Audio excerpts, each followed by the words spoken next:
This is the Awkward Goodbye Podcast. I'm Toby. I'm James. And we're here for another episode of... I don't think I have a name for this segment.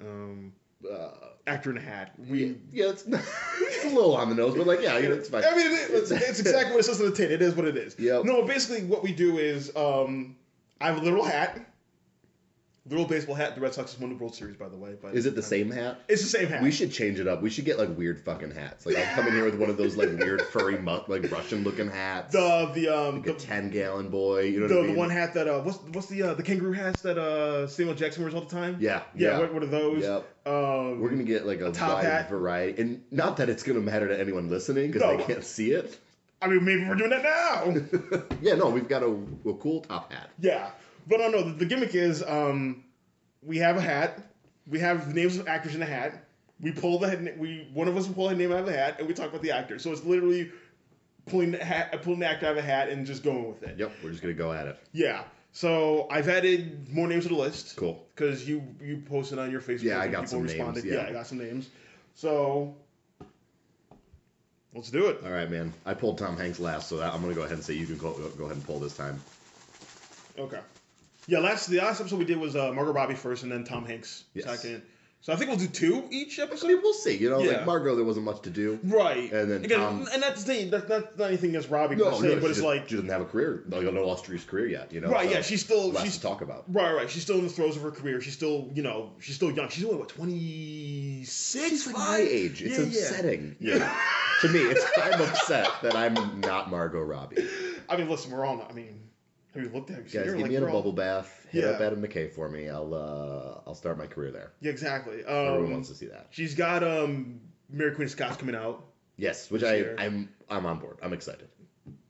I mean, Saoirse's in it, so I'm probably gonna watch it. Yeah, exactly. I got season tickets to Saoirse Ronan, so it's exactly. Yep. I'll watch it. But it's we talked about the last time where it was that movie had a trailer, but it was oh shit, and then it's kind of hey, where'd it go? Yeah, where'd it go? Yeah, But it was I mean, listen, Margot Robbie versus Saoirse Ronan. Yeah. All right. You gonna give me some hints this time? That was fun last time. You try to get me to guess who it is. All right. Oh fuck. Oh no. Benedict Cumberbatch. It is. No way. It's based on your disappointment. Yeah. Woo. This is just based on the. Oh fuck! I knew it was Benedict Cumberbatch. I wrote this in today. This is the worst case scenario for you. Oh. Is it the worst? I don't know who's in that hat. You know who's in the hat. I don't. So is this the worst case scenario for you? I think it might be. Oh, I'm so excited. Oh fuck! I was gonna say should we redo it, but no. All right. No, we're doing it, buddy. All right. So you're bringing. I got you. You put up IMDb. Okay, man. So this is so exciting for me. Oh Jesus Christ. Okay, so James's cat is joining us. Do you like him, Benedict Cumberbatch? Oh, he doesn't talk. Okay. If it were Grayson, he would have something to say. Okay. Gar doesn't speak. This is one I'm going to lead up Benedict Cumberbatch. There's an Australian critic I talk to and follow on Twitter. Her name is Alex Haney. She's really good. I really like her work. She refers to Benedict Cumberbatch as Benadryl Cumbersome because anytime she mentions him, she's not a fan. Anytime she mentions him, the Cumberbatch fans swarm her. So it's before we dive into his career. Yeah. I want to know what because I don't give a shit. Sure. I don't hate him. I don't either. But I don't get it. I don't either. There's a really big. I mean, it's Tumblr. Is it what is it? Is it Sherlock? Is that it's absolutely Sherlock. It's just Sherlock that gives him this insane following. Yeah. Because I don't see it. Here's the thing. I don't hate Cumberbatch. I just think he's a fine actor. He's fine.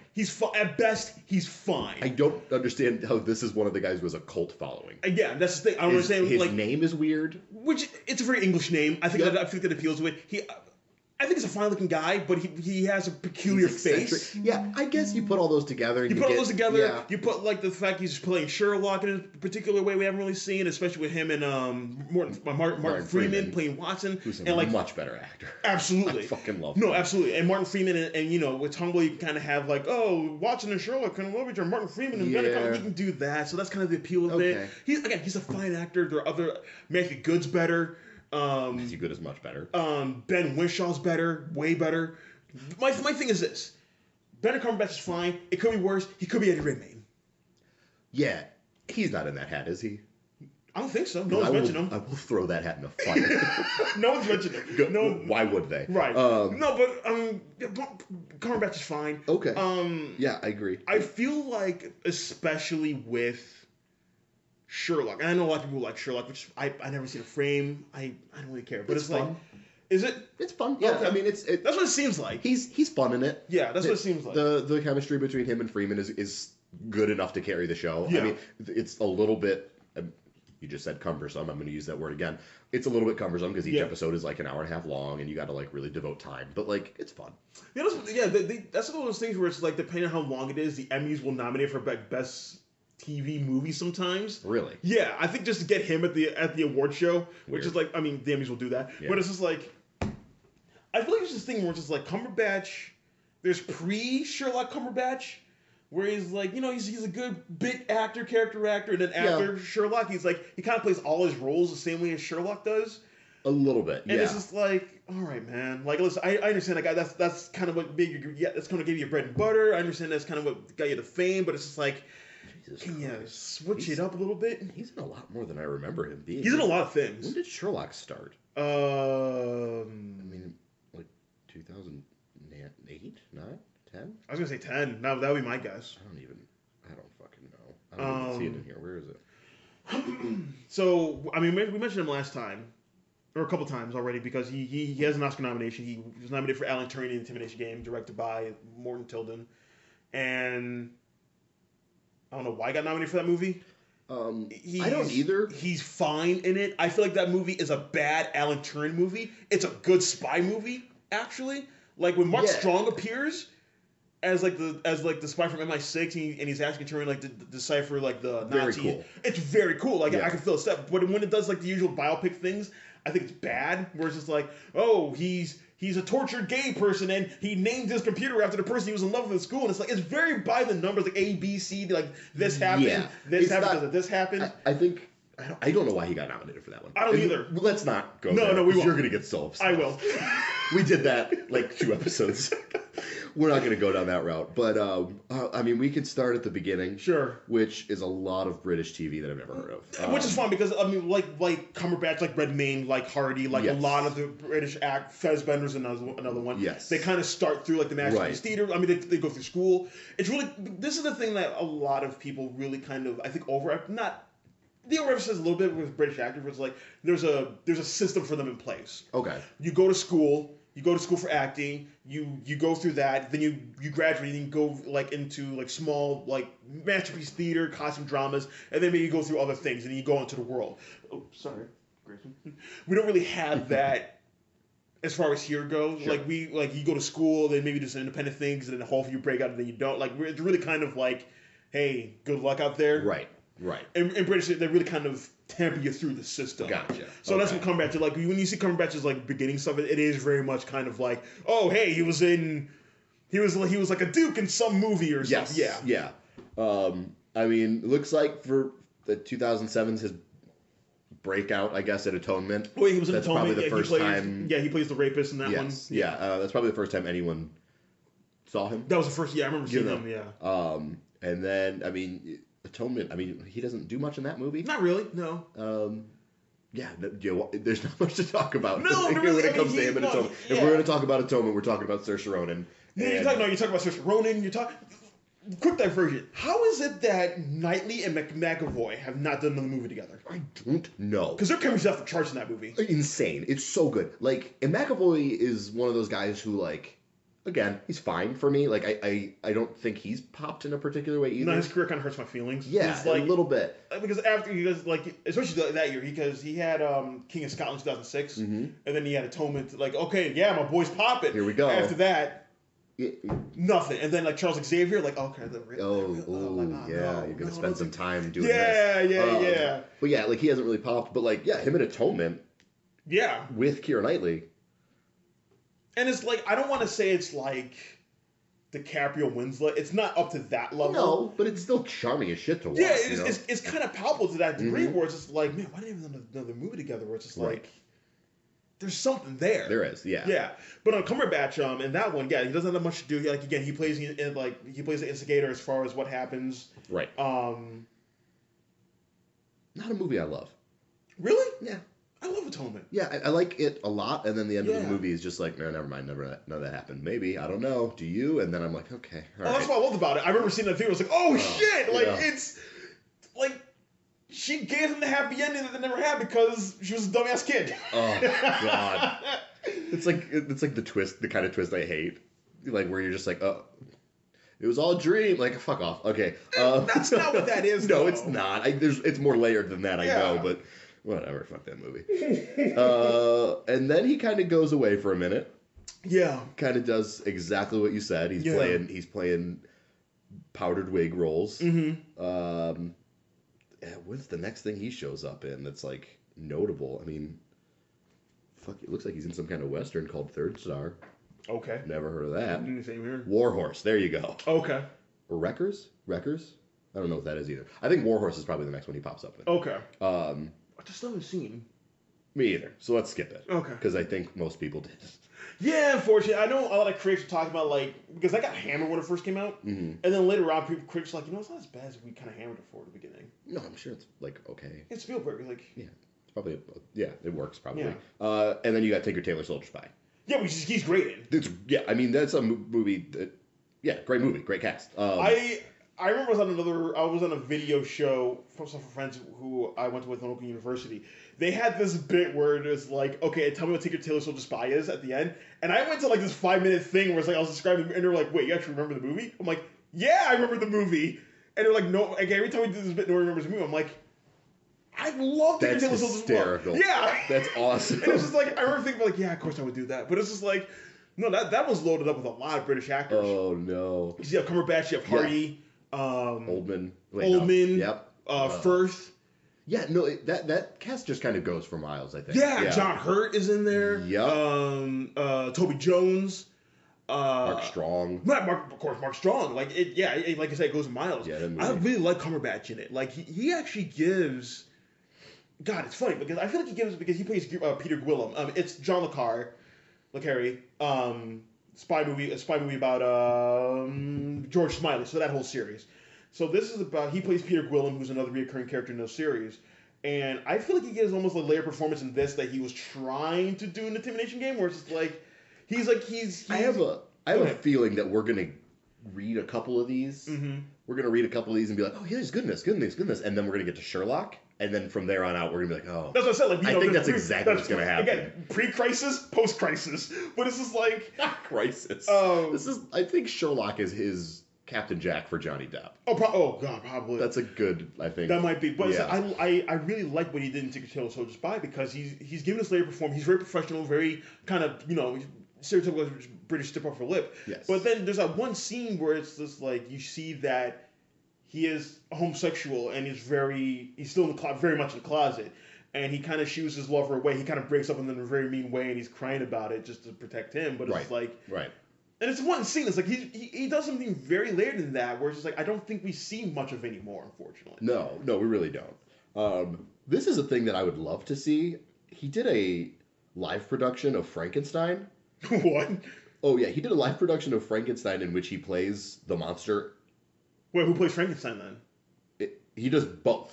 He plays the doctor and the monster? The doctor and the monster. Holy shit. Yeah, so like that would be a cool... When was that? 2011. Interesting. Yes. No, that would be something I would love to see that too. Love to see.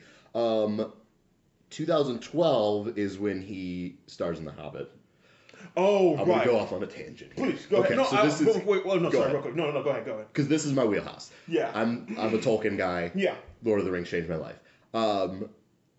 Him in The Hobbit, everyone knows he plays Smaug, the dragon. I'm sure most people know of his story about him being in a mocap suit and being all exaggerated. It's a pretty cool thing to watch. He also did the voice of Sauron, or the Necromancer, which is more interesting to watch if you watch any of the behind-the-scenes shit. Because he had to learn black speech. Mm-hmm. And this is like... I'm going to give him a lot of kudos for this because this is a really cool thing that like an actor would have to... like. This is some dedication. Yeah. He had to learn black speech, which is a made-up language. Yes. Which is very hard to like... Learning any kind of Tolkien language, I'm sure, is hard, but this is a weird, like, guttural, like, hissing speech. And it sounds really fucking cool. But Peter Jackson didn't think it sounded scary enough. So what did he do? He said, okay, I need you to learn how to do black speech backwards.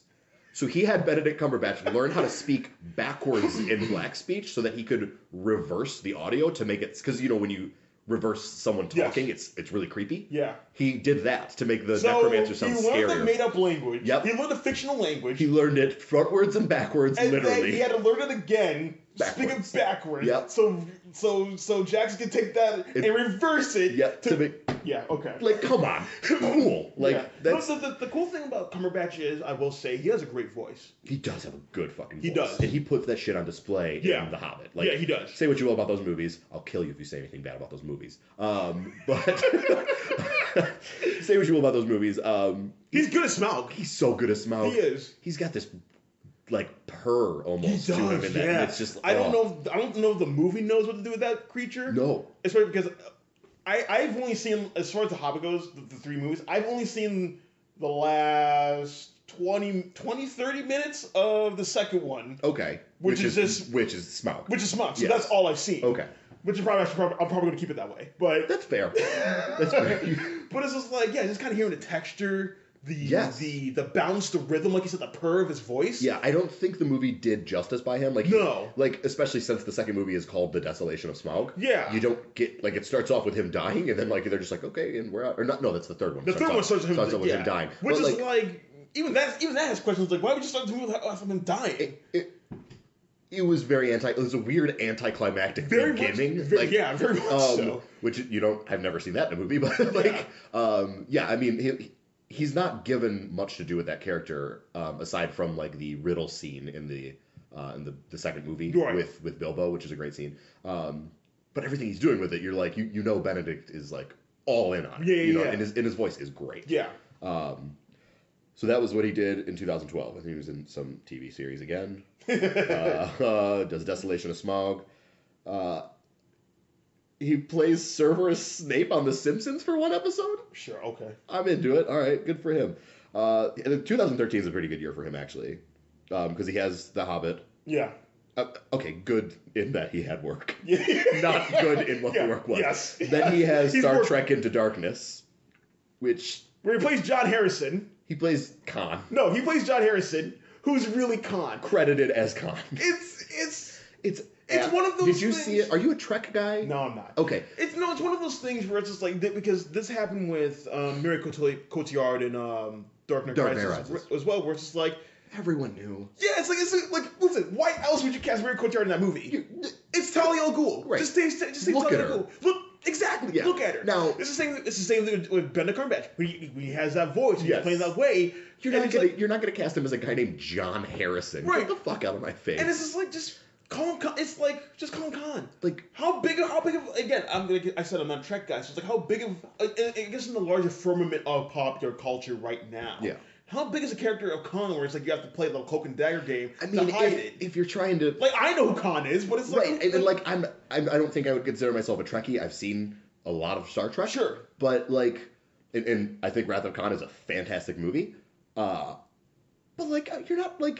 you're not doing anything by surprising me. Right, exactly. If you're gonna do Khan, just be yeah, we're doing Wrath of Khan again, but we're doing it in our universe and in our canon. All right, fine. It wasn't a good movie. I heard the way the movie does it, it's my name is Khan. And it was so much more dramatic than that. It was the most dramatic. He was the camera pans up and he's my name, and it's all right. But the way that Chris Pine and Zachary Quinto react is okay. It's yes. They were who the fuck? We've never seen Wrath of Khan. What are you talking about? So it's it just makes you wonder if the characters don't care who he is, why do we? Why are you doing this to us then? Right. You're he might as well have looked right down the barrel of the camera into the movie theater and been it's me, Khan. I will say this, the movie's pretty bad. Yeah. It looked like it. It was not offensively bad. It was just kind of you made a shitty movie. Yeah, it's there. Yeah. But people got some paychecks, cool. Yeah. But he does some cool stuff in it. He's kind of scary. Okay. But again, it's nothing to write home about. Right. 12 Years a Slave. Oh yeah, he plays... That's gonna sound. He plays the good slaver, yeah, quote unquote. He's the good guy who owns slaves. Yeah, he's a good racist. Yes. Yeah. No, but like again, that one's kind of loaded up with a lot of people just across the board. Yes. He's only in the beginning of the Not second much. act. Not much. And he's the one who sells Chiwetel Ejiofor for Solomon Northup. He's the one who sells him to Michael Fassbender's slavery. Correct. So he can get away from Paul Dano, because that was the one where that scene where Solomon beats the shit out of Paul Dano, and then Paul Dano, he grabs some guys and he's like, "We're gonna kill you." Yeah. And Benedict Cumberbatch is like, "Hey, listen, I appreciate you. I appreciate as much as I can as a white person can appreciate a black person in this environment." God. So I love that you play the guitar, the violin. Yeah. You're a solid guy. I'm gonna sell you to another slave first, just so you won't get killed by him. God. Yeah. Whew. That was his role. Yeah. Nothing special there. No, not really. We should probably take a step back, because we did skip over Sherlock. He did Sherlock. Which again, which like we mentioned, which is for. So that was 2010. That was, I guess, if we're looking at his career. Yeah. Nothing happens in 2010 for him except for Sherlock. Sure. He's in some other weird. That's that Western I told you about. Right. But no, that's his coming out party. That's like the big one. Yeah. I mean, we've all seen Atonement, but like Sherlock is where the spotlight's on him. Right. And then he gets work after that. Right after Sherlock, War Horse. Yeah. Tinker Tailor Soldier Spy. The Hobbit. Yeah. I mean, he's starting to become a franchise guy. Star Trek. Very much so. And then you get 12 Years a Slave. The Fifth Estate. Oh God, where he plays Julian Assange. Yes. That was. And I forget what the podcast is, but there's a podcast, or there's another podcast out there that talks about Oscar hopefuls, where it's like the movies that like they look good on paper, and then people actually see them, it's like, oh no, no. That was one of those. Okay. I forget who directed that. Was that? I don't want to say it's Gus Van Sant, but it's someone like Stephen Frears. I think it was Stephen Frears who directed that. Bill Condon. Okay, same thing. Same thing. They're the same person. Same person. Yes. The guy who directed Dreamgirls and I think the last Twilight movies, if I remember correctly. But anyway. I feel like you're right. I think he did. But anyway, it's like, people were like, oh, he's playing Julian Assange. It's a very topical movie. He's got the white hair. It's a good prestige picture. And then people saw it like, oh no, this is bad. This is real bad. Yeah. And then you get to 2014, which is The Imitation Game. You skipped over one 2013 because I was going to talk about it. Oh, did I? I think so, because what did I skip over? I've been waiting for it. Go ahead. August Osage County. I've never fucking heard of this. What is this? Hold on, what is this? Did you okay, so... I did skip over it, I'm sorry. So I've never heard of this movie. It's written by Tracy Letts, this the movie's husband. Stacked. It's not a good movie. Okay, good. Meryl Streep was nominated for best. Meryl Streep was nominated for best actress. Julia Roberts was nominated for best supporting actress. What? They sort of switched, honestly, and that went back and forth for a while that year. Okay. But it's basically about a Midwestern family. They're coming together for like a family gathering. You have the matriarch of Meryl Streep. She's a disaster of a woman. She hates all the kids. The kids hate her. And Family Street. Yeah, no, it's not a good movie. It was produced by George Clooney. I think Tracy Letts directed it. John Wells? Oh, John Wells directed it again. Whatever. But Bill Condon. Bill Condon type. Yeah, Bill Condon type. Look, give Bill Condon time to direct this movie. I've never heard of this movie. Cumberbatch plays. What an awful title for a movie. Yeah, the title's not great. Because it has a colon. Yeah. It's August. Yeah, it's August colon Osage County. So it's like I skipped it because the title, I was just like, must be dog shit, and I just kept going. No, I was waiting for this weird movie. That's so funny. No, I want to say I wanted to bring it up because I want to say this about Cumberbatch. Yes. He plays Chris Cooper's son, which one is weird as it is. Okay. And then Cumberbatch uses an American accent, a Midwestern American accent, like how you and I are speaking in Arcadians. Benedict Cumberbatch never used an American accent ever again. He is dreadful at it. Well, we'll get to that again. We will. We absolutely will.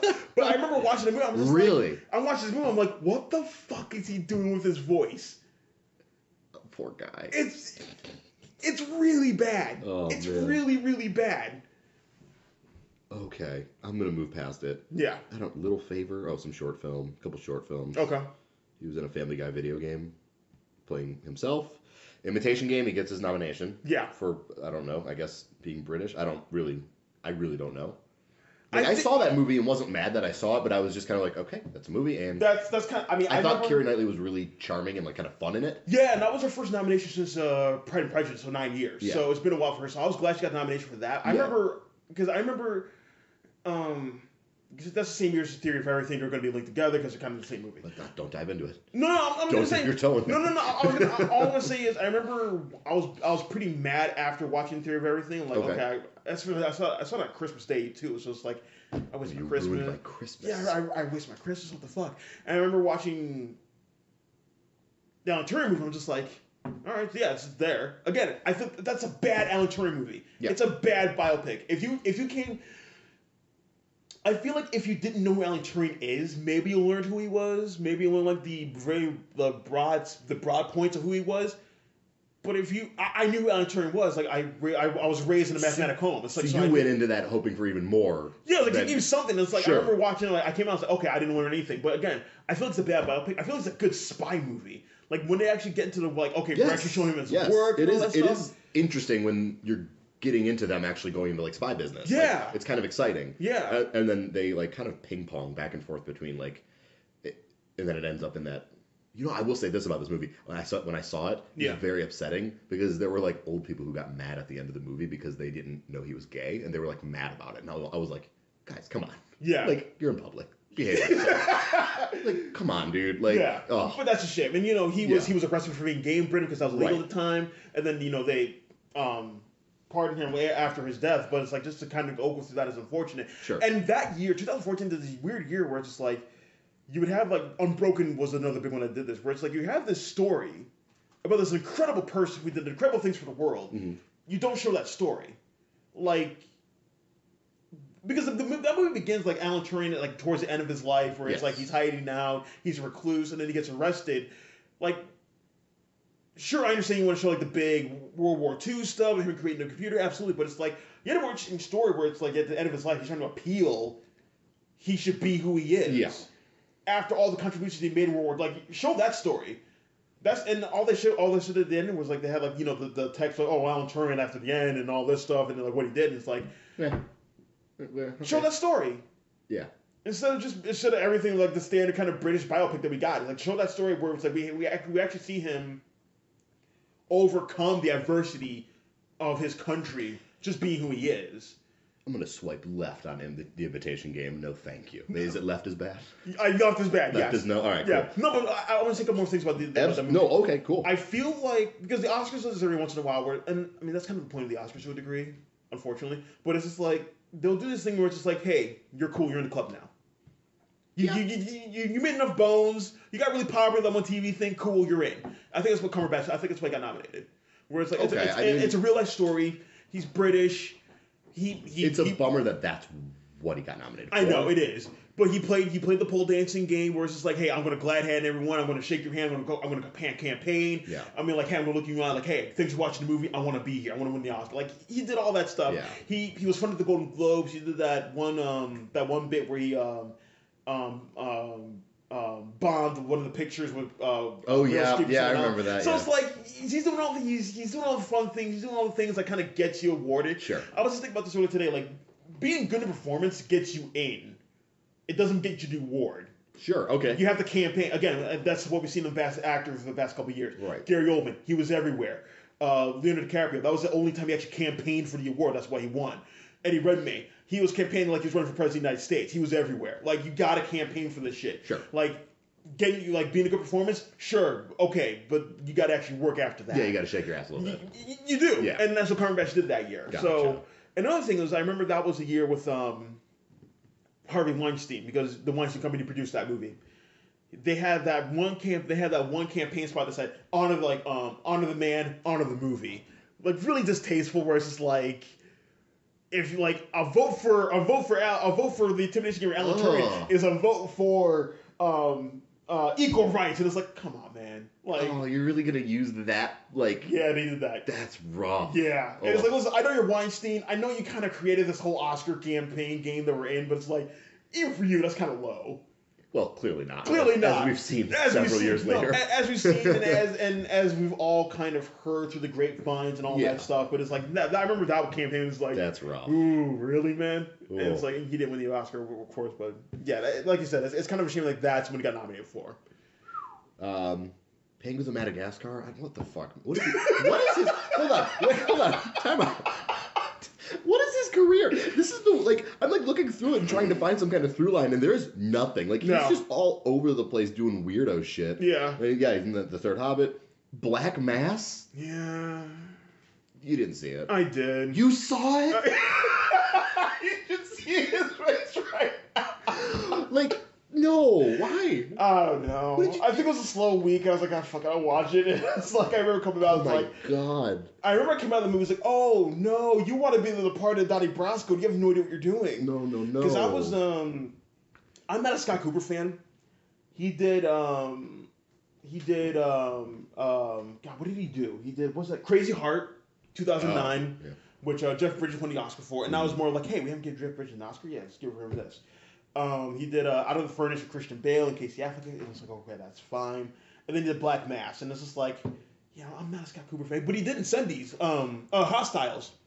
Oh. Last year with Christian Bale and... Not bad. No, I was surprised how much I liked that movie. It's pretty good. Yeah. But it's like the three prior to that, I'm just like, I'm just not into it. Yeah. Yeah, and it's just like... Black Mass. Cumberbatch plays Whitey Bulger. Whitey Bulger was actually killed today, apparently. What? Yeah. Like, you didn't hear this? Okay, in the news? Let's stop the podcast. Let's go watch Black Mass. Wait, what? Yeah, he was being transferred from one prison to another. He got killed in between. I did not see this. Yeah. Now, granted, I have been locked in my room playing Spider-Man all day, so I don't know where I would have seen this, but... Pretty used to your time today. Oh, great. Yeah. It was wonderful. Yeah. I remember seeing it on the wire in the morning. It's like a Whitey Bulger dead. Like, oh, all right. What the fuck Good. is... Okay, but no, he plays Whitey Bulger's older brother, Billy Bulger. Yes. Who is, I think, was a mayor of, or the governor of Boston or Massachusetts at the time. He was in politics and he was in state politics at the time. And again, he does, technically it's the correct accent, but when you hear him, it sounds like, I remember Mark Harris on Is it just because he's the most British looking man ever that when an American accent comes out, you're like, no, there's something wrong there? That might be it. Because I remember Mark Harris on Twitter, he was like, what language was Cumberbatch speaking in that movie? Like, it wasn't English. I was like, I don't know, man. So here's like, this is what I'm talking about with I don't understand his career. Yeah. So he blows up. He gets a fucking Oscar nomination. He's doing all kinds of fucking franchises. He does Black Mass, and then the same year does a live rendition of Hamlet. Like, he's just all over the place. I heard his Hamlet's actually pretty good. I believe it. He's probably very good at that kind of thing. 2016, you've got Zoolander 2. Sure. I didn't see it because bad. Yeah. But his character seemed very funny. I really wanted to go see it. He played like a... Oh, I heard he was Yeah, funny he played like an androgynous... His character's name was All. And they're like, are you a man or a woman? He's like, I'm All. Like, that seems kind of fun. Which it's like, he's playing into his look. Yes. He's playing exactly. He's leaning into it. And then he plays Doctor Strange. Which my friend and I saw that movie the day after the election. So which we really needed that movie. Okay, so let's pump the brakes. Sure. Let's pump the brakes a little bit. Because you and I are comic book nerds. Yes, we are. Hardcore.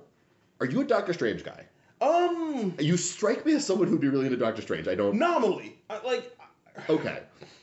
Because here's the thing, like, Doctor Strange doesn't appeal, like, in the grand scheme of things, he'll have a book every once in a while, and then it'll be canceled. He was never... it's really... This is going to be dumb to say, I guess, non-comic book readers, but it's like, it's really hard to write a book for Doctor Strange because he can kind of do everything. Yeah. So it's just like, how do you keep an ongoing series like that going for a while, which you really can't. I do like Doctor Strange, for the most part. I think when I think about Doctor Strange, I get really excited because he's like this badass witch, basically. You know what I mean? He's a sorcerer supreme. Like, he's fucking badass. Like, he's just like the all-powerful Doctor Strange who can do crazy psychedelic shit. So, like, that's really cool. I'm not, like, a diehard. I'm not either. I like when he appears in other people's books where it's like, oh, we have a mystical problem. Oh, we got to go to Strange. So, one of my favorite scenes ever is in Kevin Smith's Guardian Devil that he wrote for the Daredevil series. It was, like, his, like, him breaking into comics and, like, making a mainstream thing with Kevin Smith. The whole arc of Guardian Devil was he's being kind of plagued by, like, these satanic things. He's got this baby who's someone says is the Antichrist, and he's starting to buy into it. Matt's starting to buy into it, and there's this amazing scene where he goes and visits Doctor Strange, and like the way the book views Doctor Strange is like this otherworldly being, and like he does this insane ritual. It's so cool. Like that's what I like about Doctor Strange. Yeah, I don't know dick about his backstory. So yeah, okay. Doctor Strange, the movie. was being kind of rallied behind because, I mean, dream casting for some people, you know what I mean? Him playing Doctor Strange is... This is one thing I saw with my friend. I have a lot of friends who I'm doing the podcast with. We saw the day of the election. I didn't sleep that day because the election happened. Because how could you? How could you? And I was there feeling, could be murderers in your bed. Like, yeah, and I was feeling calls from gay friends telling me, like, I am so scared what's gonna... Yeah, same here, buddy. But it's just like... aside from that, we went to go watch it. It was a good 2 hours reprieve that we needed. Okay. My friend Steve was like, I wish Pedro Pascal was in this movie instead of Benedict Cumberbatch, and I was like, oh yeah, that'd be much cooler. Yeah. So every time I see Cumberbatch Doctor Strange, I'm just thinking of Pedro Pascal. I'm like, should have been him. Yeah, that'd be really fucking cool. Yeah. The thing that sucked about Doctor Strange is like it's a Marvel movie. It's basically Iron Man. It's just it's a Marvel. It's every other Marvel movie. Yeah. Which like if you're gonna break the mold, do it with Doctor Strange. I mean, they already broke the mold kind of with Guardians of the Galaxy. Yes, whatever. I mean, that's breaking the mold in a way that's like fun and lighthearted and not really gonna. It had colors. Woohoo! Yeah, no, they turned the colors on. But like, I don't know if you're gonna fucking like do something different, which you haven't done and still have not done, in my opinion. I don't think Marvel's done anything new since Iron Man. Not really. I thought Doctor Strange was going to be the one. You know, you could do some really crazy shit. You could, yeah. You know, and like, it kind of it could be scary. They lean into that. They do. And when they do lean into it, it's marvelous. Like the scene where she says "Open your mind," and you just get that long, like weird, scene where he's growing hands out of his hands, and like he's like seeing the new universe. Yeah. I'm like, even towards the end where it's like, the time loop. Not that, and even before, where it's just like they're advancing on Mordo, and it's like they're running forwards while time is moving backwards at the same time, which is very fascinating. Like you use more than that, like you said, the time loop, where it's like he pretty much pesters Dormammu, which he did the voice of as well. Yes. He pretty much pesters Dormammu to leave, whereas it's like I'm not gonna keep rewinding time back over and over and over and over and over again. But it's like, they did the unfortunate thing was like they did an origin story for Doctor Strange, where it's like and then at the end it's just like okay, it's all wrapped up, ready to go, and like now he'll be in the next Avengers movie, and that's exciting. Again, I guess I know the backstory of Doctor Strange, and I kind of find it interesting where it's just like kind of the same thing with like Thor, where it's like he has to learn humility, which is he's an arrogant doctor, but it's like we don't really need that.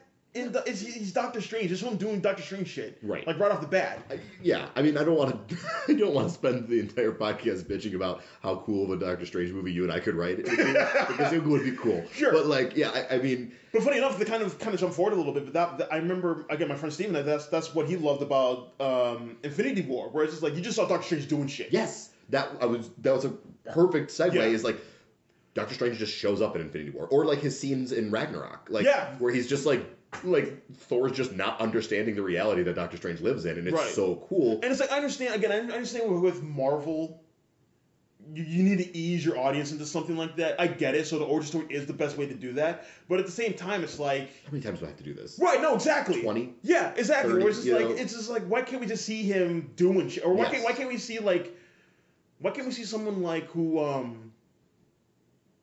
someone off the street, some character comes in and it's like, hey, I have this mystical problem, and all of a sudden we see Doctor Strange there, and he's taking care of it. That'd be great. It's like we could have just seen him as a doctor who kind of goes on, and then he fights Dormammu at the end. I think Doctor Strange has the same thing going on. Well, this is becoming a comic book podcast, and I'm stoked. I think Doctor Strange has the same thing going on for him. For me, that the Hulk does, where like he's a great cameo character. I don't want to read a book about the Hulk. I don't like. Funny thing, again, a lot of people love the Hulk. I'm sorry, but like, no. And I think the Hulk is a great character and idea. I'm not that big of a Hulk guy either. Like, it's a great idea. Jekyll and Hyde with gamma radiation, as far as the '60s go, is like the science of fear. But it's like at the same time, who's writing the book right now for Marvel, the Immortal Hulk? I forget. I want to say it's Tom King. I don't think that's right. The Immortal Hulk? Yeah, the one that's out right now. Oh. Last I heard, they were doing like the totally radical tubular Hulk, and I was like, God damn it! That was Amadeus Cho, and then after the latest reboot they've done, it's Bruce again. But it's like I remember I read like the first 5 issues of it. It's really good. Really? Yeah. Where it's just like,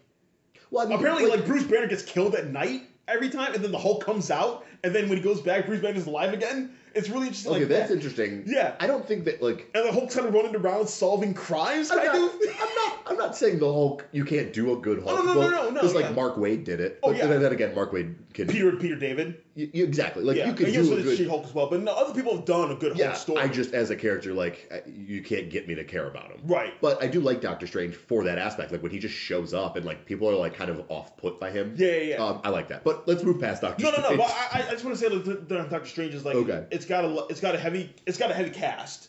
You got Benedict Wong. You got fucking Chiwetel Ejiofor playing Mordo, and he's a good fucking villain in that movie. He's a great villain. He has an actual arc. Yeah, like that's the first time they've done that. Since it's funny because people always mention like they kind of break Marvel over the coals for their villain problem, which they do and they should. Yeah, but it's just like Mordo's probably actually one of the more developed villains they've done. Yes, he had like an actual arc. Yeah, maybe it's because it's Doctor Strange. It's Doctor Strange that the issue is for a movie than the character, the side characters aren't going to be. But it's like no, he's really good in that movie. Yeah. Rachel McAdams doesn't have much to do, but when she's in it, she pulls in her best. Fucking Benedict Wong. Benedict Wong. No, that's one of my guys. Like I'll put Benedict Wong's great. Like I've been into Benedict Wong for a long time. I was excited, and he kills it in this role. Mads Mikkelsen doing nothing. No. You know, and then Tilda Swinton showing up, and I'm like... I mean, Michael Stahl's walking there for, like, maybe 2 scenes, where it's just like, why are you in here, man? First of all, what are you doing, Michael? Like, you are a treasure. Yeah. And then, what is Marvel doing picking up Michael Stuhlbarg to be nothing? Like, not to say, like, you could use Michael Stuhlbarg in a superhero movie in a really cool way. Like, I don't know about that, but, like... You just threw away a great actor. Yeah. I don't know. Anyway. He's like the competing doctor, and he's like a dick. Yeah, he's a dick. Whatever. It's weird. It's a weird flex to put in that movie. Yes. But and Tilda Swinton, who's playing the H1, that was kind of... I didn't know how to feel about it. And then I kind of liked it because... I will say that her performance is good. Yeah, Tilda Swinton when she's not good. Exactly. She shouldn't have played that part, though. Yes, I agree. I don't think... I'm not going to lay it on her. No.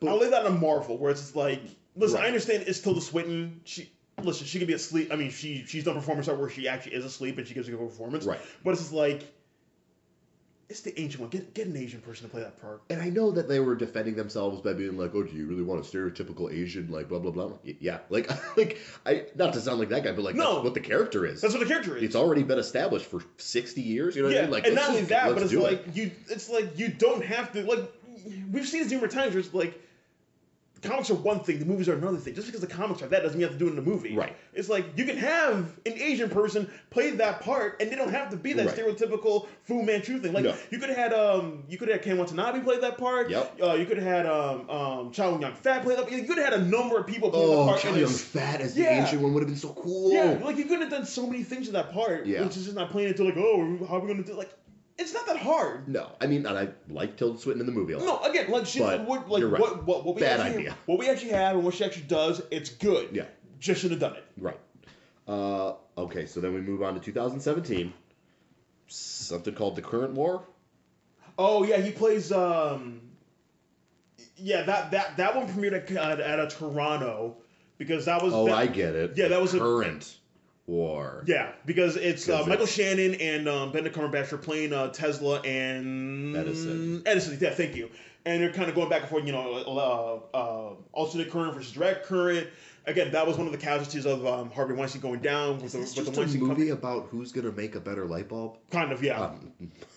But that was getting a lot of play in Toronto because you had Cumberbatch, you had Shannon, that might be a player down the line. Okay. And then Weinstein went down, so it's like, oh shit, now we don't know what to do with this movie. So that's kind of what happened. Gotcha. But I remember seeing the trailer. I remember there's one cool shot in the trailer. That's all I know. It's like it didn't look like much. Okay. It looked like one of those other movies where it's just like, oh, this might be an Oscar player. Then people see it and it's like, no, never mind. Nope, just put that away. Yeah, put that away. Gotcha. And it's put away now. Again, he shows up in Thor Ragnarok. Yeah. It's fun. And then Infinity War. Yeah. Which he's got. I fucking loved him in Infinity War. I don't like Infinity War. Yeah. I think it's a very okay movie. That's how I feel too. All the scenes he's in, I'm like, there's Doctor Strange. Because he's doing shit. He's just fucking throwing crazy magic at Thanos. Yeah. And I'm just like, this is exciting. And him and Thanos going back and forth, and it's fun. Oh, that magic fight is so good. Again, this is something you and I talked about, not on Mike or whatever, but it's just like, the good thing that Infinity War does is we see the characters fight in particular ways in the way they're going to fight. Right. Doctor Strange does that beautifully, and that's something that we just should have gotten right from the get-go. Yes, Spider-Man kind of zipping around. Spider-Man zipping around, Iron Man doing his thing, like Thor doing Thor coming out of nowhere with that hammer. Yes, it's exciting action. Yeah, we see the actors. Which I will give them this. I'll give them this. Marvel typically for me sucks at doing action. Oh, very much so. And they did some cool shit in Infinity War. Yeah, they did some cool shit. So that was exciting. And that's where he's at right now. Do you want to talk about what he's doing? He's doing The Grinch. Oh yeah, he's so here's the weird thing about The Grinch. I don't know. Have you seen anything from it? Like any trailers? So. Oh, no, I think I have. It's they're doing like an animated. Yeah. You pick Benedict Cumberbatch to play the Grinch. Makes sense. It does. Do a low, grumbly, grouchy. Have you heard the voice he's using? No. He sounds like just like me when I get mad. He's just like he's just like I'm the Grinch and I'm real Grinchy about Christmas. And it's like, what? Why is that? What's Benedict Cumberbatch doing with that voice? Why isn't he being like angry and like? Oh, it's funny. It's a weird waste of his voice. Do you think it might be like how everyone how when Danny Day-Lewis premiered like the Abraham Lincoln voice, like, oh, he's not low, he's doing the kind of nasally. Oh shit. No, because Benedict Cumberbatch is not Daniel Day-Lewis by any means. Are you sure about that? No. I was gonna say the last thing we can say about Cumberbatch is for a performance that he's done. Again, I think for me it might be Tinker Tailor Soldier Spy. Favorite performance I've done? I mean, probably Sherlock, just because it's fun to watch. Yeah. I guess. I'm not, whatever. No, I feel like that's kind of Sorry to all the Cumberbitches, but which, I gotta say, that might be my favorite thing about him, is that he has the coolest name for his fans. It's like, that's kind of my takeaway with Benedict Cumberbatch in general, where it's just like, again, at best, he's a fine actor. Yes. I don't understand why I don't understand why him and Redmayne have blown up as far as they've done, especially when they're better British actors. Much better, yeah. Even if it's just like white British actors, and then you look at non-white, and where it's like Riz Ahmed, to David Oyelowo, to Legend for, like you kind of go Pev Daffel, where it's like you kind of go down the list. It's like Jack O'Connell, he's white, but it's like he's an amazing actor. Tons of, where it's just like, and they aren't getting nearly as much attention. And it's like those two guys are it, and these ones aren't. It's like Idris Elba, for God's sakes, where it's just like Idris is getting there. Like he's getting there. Yeah, but it's just like that's all I see with Benedict Cumberbatch. Like he's a good actor. You don't get it. That's it. It's like I agree. He's fine. He's fine. You said, "Oh fuck," when you pulled that name out of that. I knew who it was. All right, let's do another one. You know, here before we do that, I'm actually going to throw this in the garbage. Okay, good. That's fine. I don't know what we did with the other two, but I'm actually going to get up and throw this in the garbage. I was hoping to do a good hint. Oh god, you did. That's all you needed to do, my man. Fuck. All right, let's get a good one in here. All right.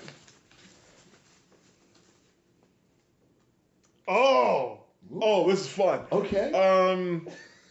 I'm already more excited. Okay. He's got a famous older sister. See, if I say that one line... No, if I say like two lines, we'll get it immediately. Oh, man. Is it Jake? Yeah, it is Jake. Okay, cool. Yeah. I honestly didn't know who was older between the two of them. Yeah, okay, so we're doing Jake Gyllenhaal. Yeah. Okay, that is super exciting. No, I was either going to say, like, I don't know how to quit you, which gives it away, or I was going to do one line from Nightcrawler, which gave it away. But yeah, Jake Gyllenhaal. Cool. I'm very excited to talk about Jake Gyllenhaal. Yeah, I love Jake Gyllenhaal. I think we both do. Yeah. He's one of the best American actors working right now. He's a titan, man. He's like when I think about Jake Gyllenhaal, I'm like almost intimidated by his presence. Which is funny, because he didn't start out that way at all. No, he didn't. We can start off with what he started off with, which is he was a little baby boy. He was a little baby boy. His dad is a director, director, cinematographer. I have no idea. He was born in the industry. He's born. Again, Maggie is his older sister. Like she's in her own right. For a while, I kind of still think that she's the better actor between the two of them. She doesn't get the. She is. She's not as visible as Jake. Yes, that's what it is. I mean, she's been better longer. She's been better longer, and like when she is better, she's much better. Oh yeah. This is a weird one for me to go to, but go ahead. Her performance in Frank is beautiful. Why I think she's a better actress. She's so bitchy in that movie. She's insane. Yeah, I love it. No, it's like I my heart belongs to Maggie Gyllenhaal. Okay. I've always wanted to go to Peter Sarka. Can I take your wife on a date? Like, I'll bring her home by 10. That's so sweet of you. You just want to buy her dinner. I just want to buy her dinner. Just look at her eyes. Just ask her questions about the industry. Like, amazing. I'm in love with Maggie Gyllenhaal. But no, I love Jake Gyllenhaal as much as well. But let's start at the beginning. Okay. I know, this is a weird fact. I know him and Maggie are part of Swedish royalty. Like, what? Indirectly. Like, really? Yeah. That's like, really weird. I don't know if they're in line for the throne. If they are, it's like way down the list. But they are part of like That's Swedish exciting. royalty, Good which for is them. interesting. Yeah. I don't know these first couple movies. I know he's born in California. Again, just kind of thinking off the top of my head, but City Slickers. Oh God, yeah, he is in City Slickers. He's Billy Crystal's kid in City Slickers. I don't remember him in that movie. That's so funny. I forgot about that. Yeah, that's his first movie. That's his first one. That's his first job. It looks like. Yeah. Something called A Dangerous Woman. As a Jacob Gyllenhaal. Jacob, yeah. Yeah, good change there. Yeah. Homegrown. I don't remember October Sky. Oh, I remember October. I liked October Sky. I don't even that was the first one I saw Jake Gyllenhaal because it's like this 1950s hoaxy kind of movie where he and his friends, they build rockets. It's a good cast. And yeah, Laura Dern plays a teacher that kind of encouraged him. His dad, Cooper. Chris Cooper, plays his dad. He's a minor, okay. and he's discouraged like, oh, you shouldn't be a math kid. You should be in the minds of me. Like that's what I did. That's what my dad. That's what you're gonna do. So like kind of like what happened in Zoolander. Oh God. But no, it's a warm kind of movie. I like it. I like it a lot. So 2001's a year. Donnie Darko, yeah. Well, Bubble Boy. Let's not glaze over. Sorry, no. Let's listen. After a while, it's gonna be a Bubble Boy podcast. No, I've never seen Bubble Boy.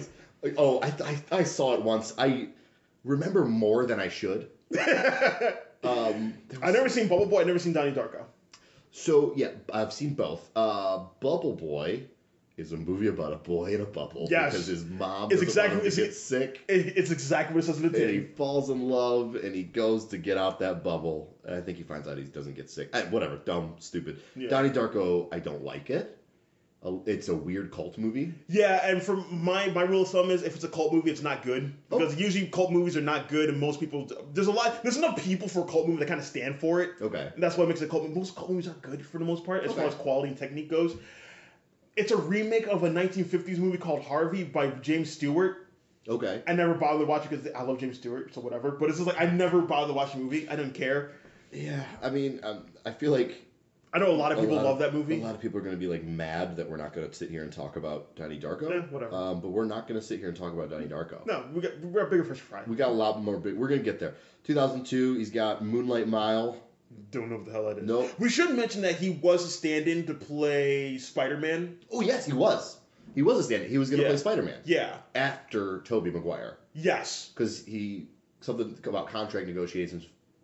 Yeah, because... They weren't going to pay Tobey enough money. No. Yeah, Maguire's trying to play hardball, and they were like, all right, fuck Maguire. We're just going to get Jake Gyllenhaal. And I think they didn't put him in the suit, but they were really kind of... Moving that they're moving after. And then they finally settled things with Maguire, and he came in. But it's was that between 1 and 2 or 2 and 3? I think that was between 1 and 2. That was between 1 and 2. Okay. Yeah. Okay. So Jake Gyllenhaal was kind of close to I would have playing. loved to have seen like young Jake Gyllenhaal in a Spider-Man. I think it'd be interesting. I think that would have been cool.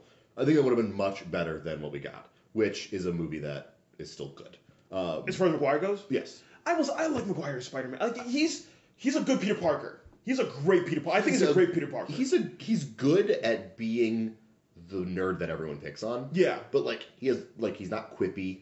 No, fun. That's something you and I have talked about numerous times before. But it's like, and I don't know if that's the case with Sam Raimi, or I don't know if that's the case with him. I don't know if that's the case with Sony. But it's like, no, as Spider-Man, he's not funny. I think the first 2 movies in that trilogy are. I think that movie gets shit on a lot more than it needs to. Because which one? That trilogy. Oh, okay. Because of how you think bad. They shit on it, really? Yes, I think like diehards of like. What are you doing, Gar? My cat is about to get into some trouble. I think like diehard comic book nerds like myself, for example, like that's not how Spider-Man is for me. No, it's not. So it's bad. But like I don't know, as a movie, it's like that's not how Spider-Man is, but I don't think it's bad as well. No, like 1 and 2 are pretty good. Yeah. And then I think 3 kind of throws a lot of people off that trilogy because of how bad it is. Yeah, and right now we're in like the revisionist stage where people are like, oh, Spider-Man 3's not as bad as you think it is, and it's like maybe it is. Like, listen, it may not be, but I remember sitting there opening night, like I remember having a feeling, nah, fuck this movie. Okay, like saying, okay, I'm just gonna stop the podcast. I have to stop the podcast because It is 2018, people. Yeah. Okay, I'm going to go on a little bit of a rant here. Because Venom just came out. Yes. I'm just gonna we'll talk about Spider-Man 3 and Venom in the same light. Sure. Saying something isn't as bad as you think it is does not make it good or like reasonable to watch. Yeah. Saying that Venom is like, oh, no, it was pretty good. No, it needs to be exceptional at this point in time.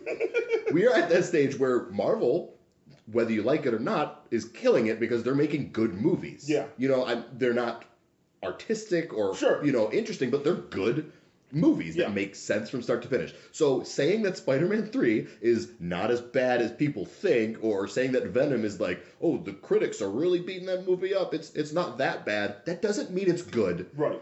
It's still bad. Yeah. Saying a movie is not that bad doesn't make it not bad. Okay, I got that out of my system because that's unacceptable. Oh, I can't play with the cup. Okay. That's what it came. He's really into the cup. Yeah, I know. He's fucking adorable. Yeah. So anyways, okay, so Yeah. I'm sweating right now. I'm so fucking angry. Okay, we can get back into the podcast. Yeah, let's get back to So, Gyllenhaal. yeah, he does Moonlight Mile, Highway, and The Good Girl in 2002. Haven't heard of any of those movies.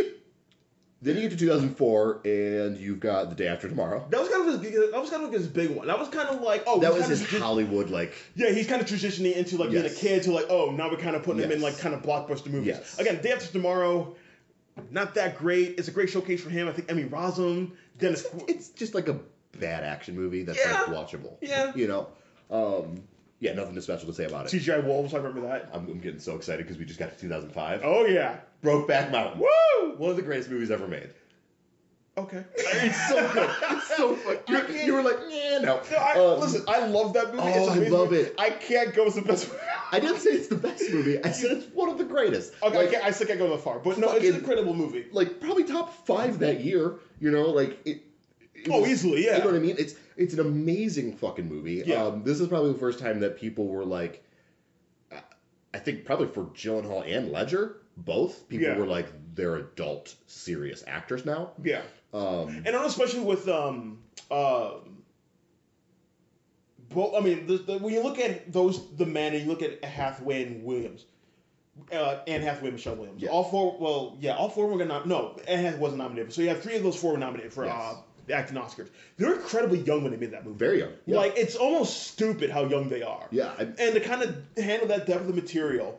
To kind of have like Williams' first like breakthrough, and I mean Hathaway, that was like her, not like her breakthrough role, but that was like her first like serious role. That was her. I think that might be from Michelle Williams as well. Wow. Yeah. That's a important movie to a lot of No, actors. yeah, and I think it's something we talk about as well, where it's just like you kind of caught those 4 right when they're kind of breaking out. They're about to, yeah. And again, to be helmed by Ang Lee as well. Yep. Where it's just like, again, just kind of like it's a special movie. It's a special movie. Yeah. Kind of like that kind of lightning in a storm right off the bat. Gyllenhaal's amazing in that movie.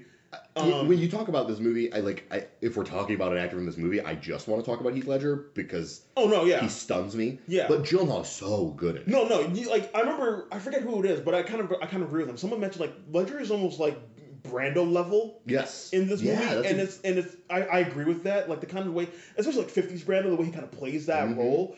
And I remember there was this one story where Ang Lee gave Ledger and Gyllenhaal like rocks to hold on to, like, for preparation for the movie. It's like, just imagine yourself as a rock. And they're just like, oh, shit, yeah, I get it. Like, I want to be a rock. That makes so much sense. Yeah, and then Gyllenhaal looked like, what the fuck are you talking about? I'm a rock? What? Oh, my God. No, that makes so much sense because then you turn on, like, Brokeback, and Ledger's just like, I'm a little rock man. I'm just going to be hard and gravelly. Like, he's just, like, hard to... Yeah, like, that character is like a rock. That's really funny.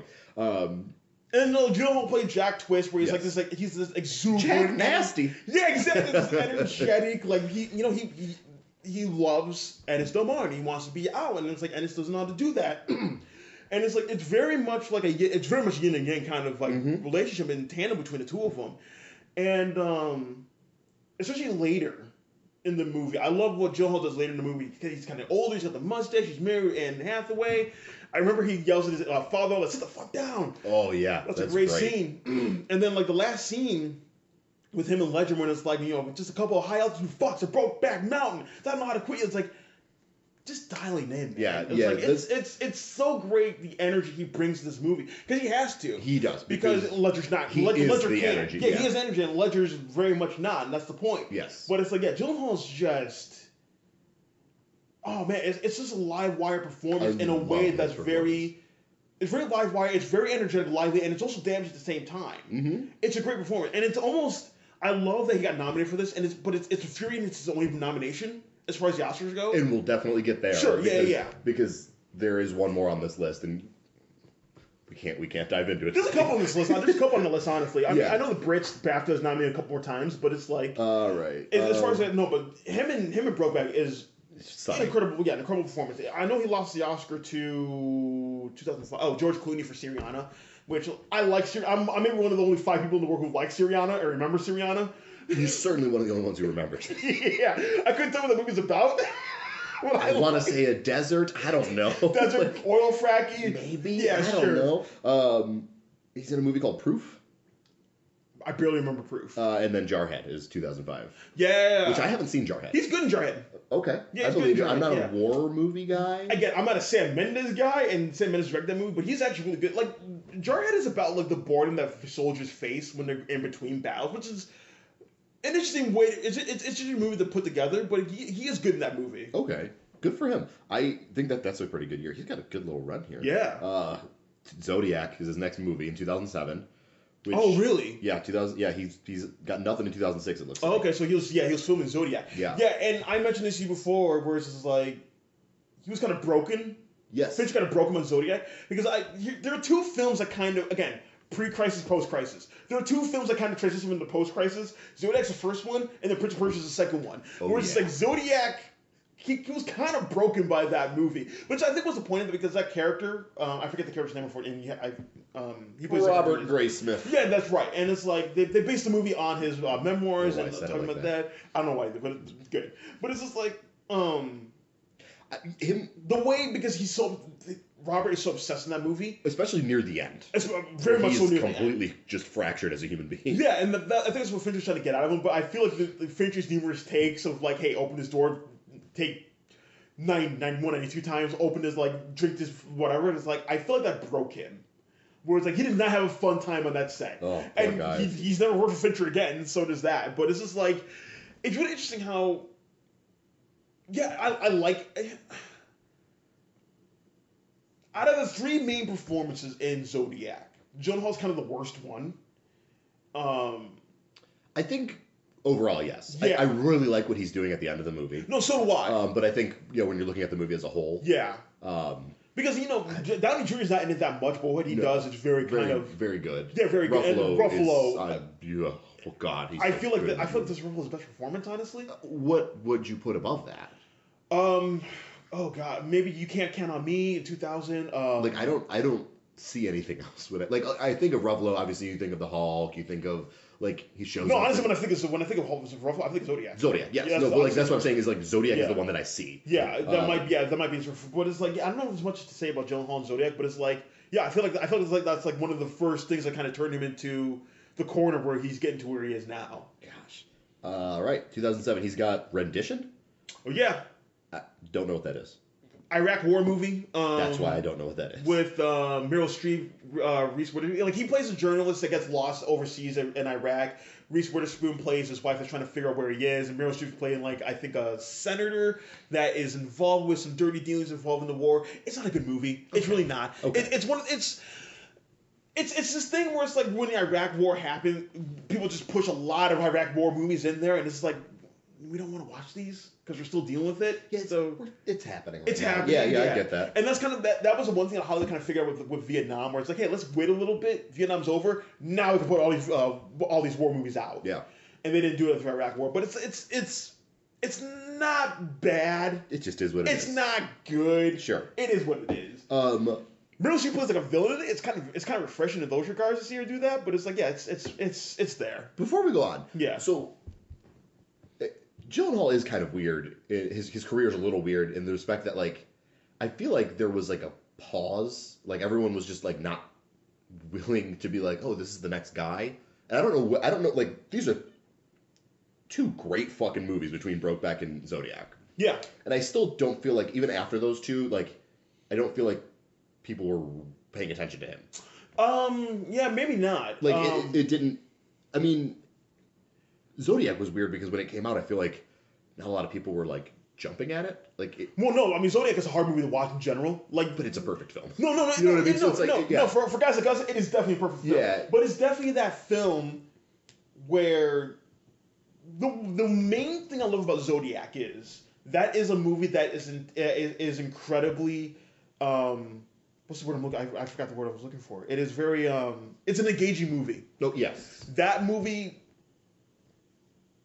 you have to play by its rules.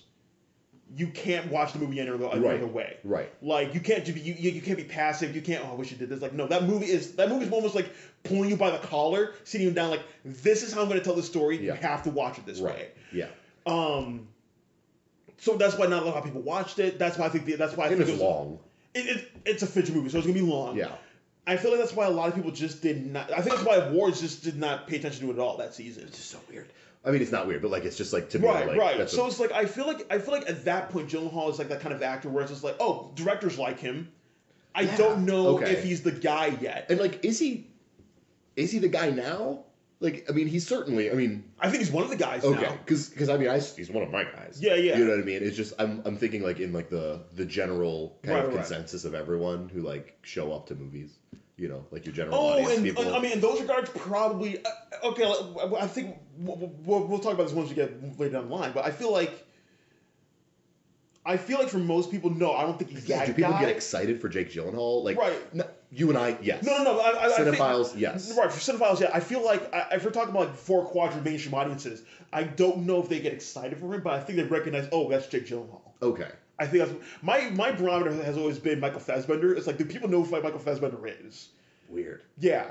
Like, I don't know if they might recognize him as Magneto, but they didn't recognize he's one of the best actors working right now. I feel like Gyllenhaal could be in that same space as well. It's weird. It's weird being like one of the people who are like thoroughly obsessed with film and like we pay attention to every single thing because then you like look outside your own little bubble. Oh and no! People are like, wait, who's Michael Fassbender? And I'm like, what did you just fucking say? Like no, but no Fassbender. You know, like I need that personally. I need to talk to normal people because it's like they kind of, I don't want to say around me, but it's like I need to know outside of my own ass who's not like what's actually happening in the world. Yeah, exactly. So it's like absolutely. Yeah, I don't know if Gyllenhaal's there yet, but I feel like people do recognize like, oh, like you know, we've lived with Gyllenhaal for a long time. Yes. Yeah. So I feel like people recognize, oh, that's the guy. I don't know if they feel him like, oh, I don't think they feel him the same way they feel DiCaprio. That's a good like everyone fucking will show up for DiCaprio. Yeah. Like everyone. I don't think he's there. Yeah, I don't think he is either. I don't know if he will be. I don't know if he's that kind of actor. I don't think he wants to be there. No, and that's perfectly fine. Right. Because he's doing great. Right. Now he doesn't do anything in 2008. Okay. But we're going to get to the most important appearance of his career in 2009, which is Jamie Foxx's music video for Blame It. Have you seen that music video? It's hype as fuck. I think Ron Howard directed it. No. Hold on a second. No. Ron Howard's in it. Okay. It's just a music video of people getting lit at a bar. Okay. And it's a great song, but... He is in another music video where he plays a serial killer who kills hipsters, and it's amazing. That's awesome. Yeah. It's a great looking... I don't know who directed... I don't know who put it together. I don't even know who the band is. Forrest Whitaker showing up. Samuel Jackson's in that music video. It's one of the most important music videos of all time. Oh, incredible. He's in some movie called Brothers in 2009. Yeah, where he plays... who's he... That's one with Natalie Portman. And with... No, that's like... Is that McGuire? McGuire, he's like a war veteran or something. Yeah. I didn't see that one. I didn't either. But I remember people saying like, oh, it's fine. Oh, why? It's about time McGuire and Gyllenhaal in a movie together. They play brothers. 2010, he does Prince of Persia, which you and I have talked about. Yeah, we like that movie. Being potentially the best video game movie of all time. Yeah, we like that movie. We like that movie a lot. I didn't know it had a subtitle. Isn't Prince of Persia Sands of Time? Yes. I don't, like, I'm looking at it, I'm like, oh. I like it more now. That's a cool fucking name for a movie. Love and Other Drugs. Yeah, where he's in love with Anne Hathaway. Yep. A lot of people were really excited. Like, oh, it's real sex. And it's like, all right, guys, no, it's not. I didn't see that movie. I didn't either. Even though Anne Hathaway's naked in it, and he's naked in it, and they have a lot of sex. You see a little bit of Gyllenhaal dick. Yeah, I think you do. Not enough dick going around. No, there's not. I just watched Call Me By Your Name again today. Mm-hmm. The fact that we don't see any dick in that movie is beyond me. I don't understand. Yeah. We see Marcia's breasts.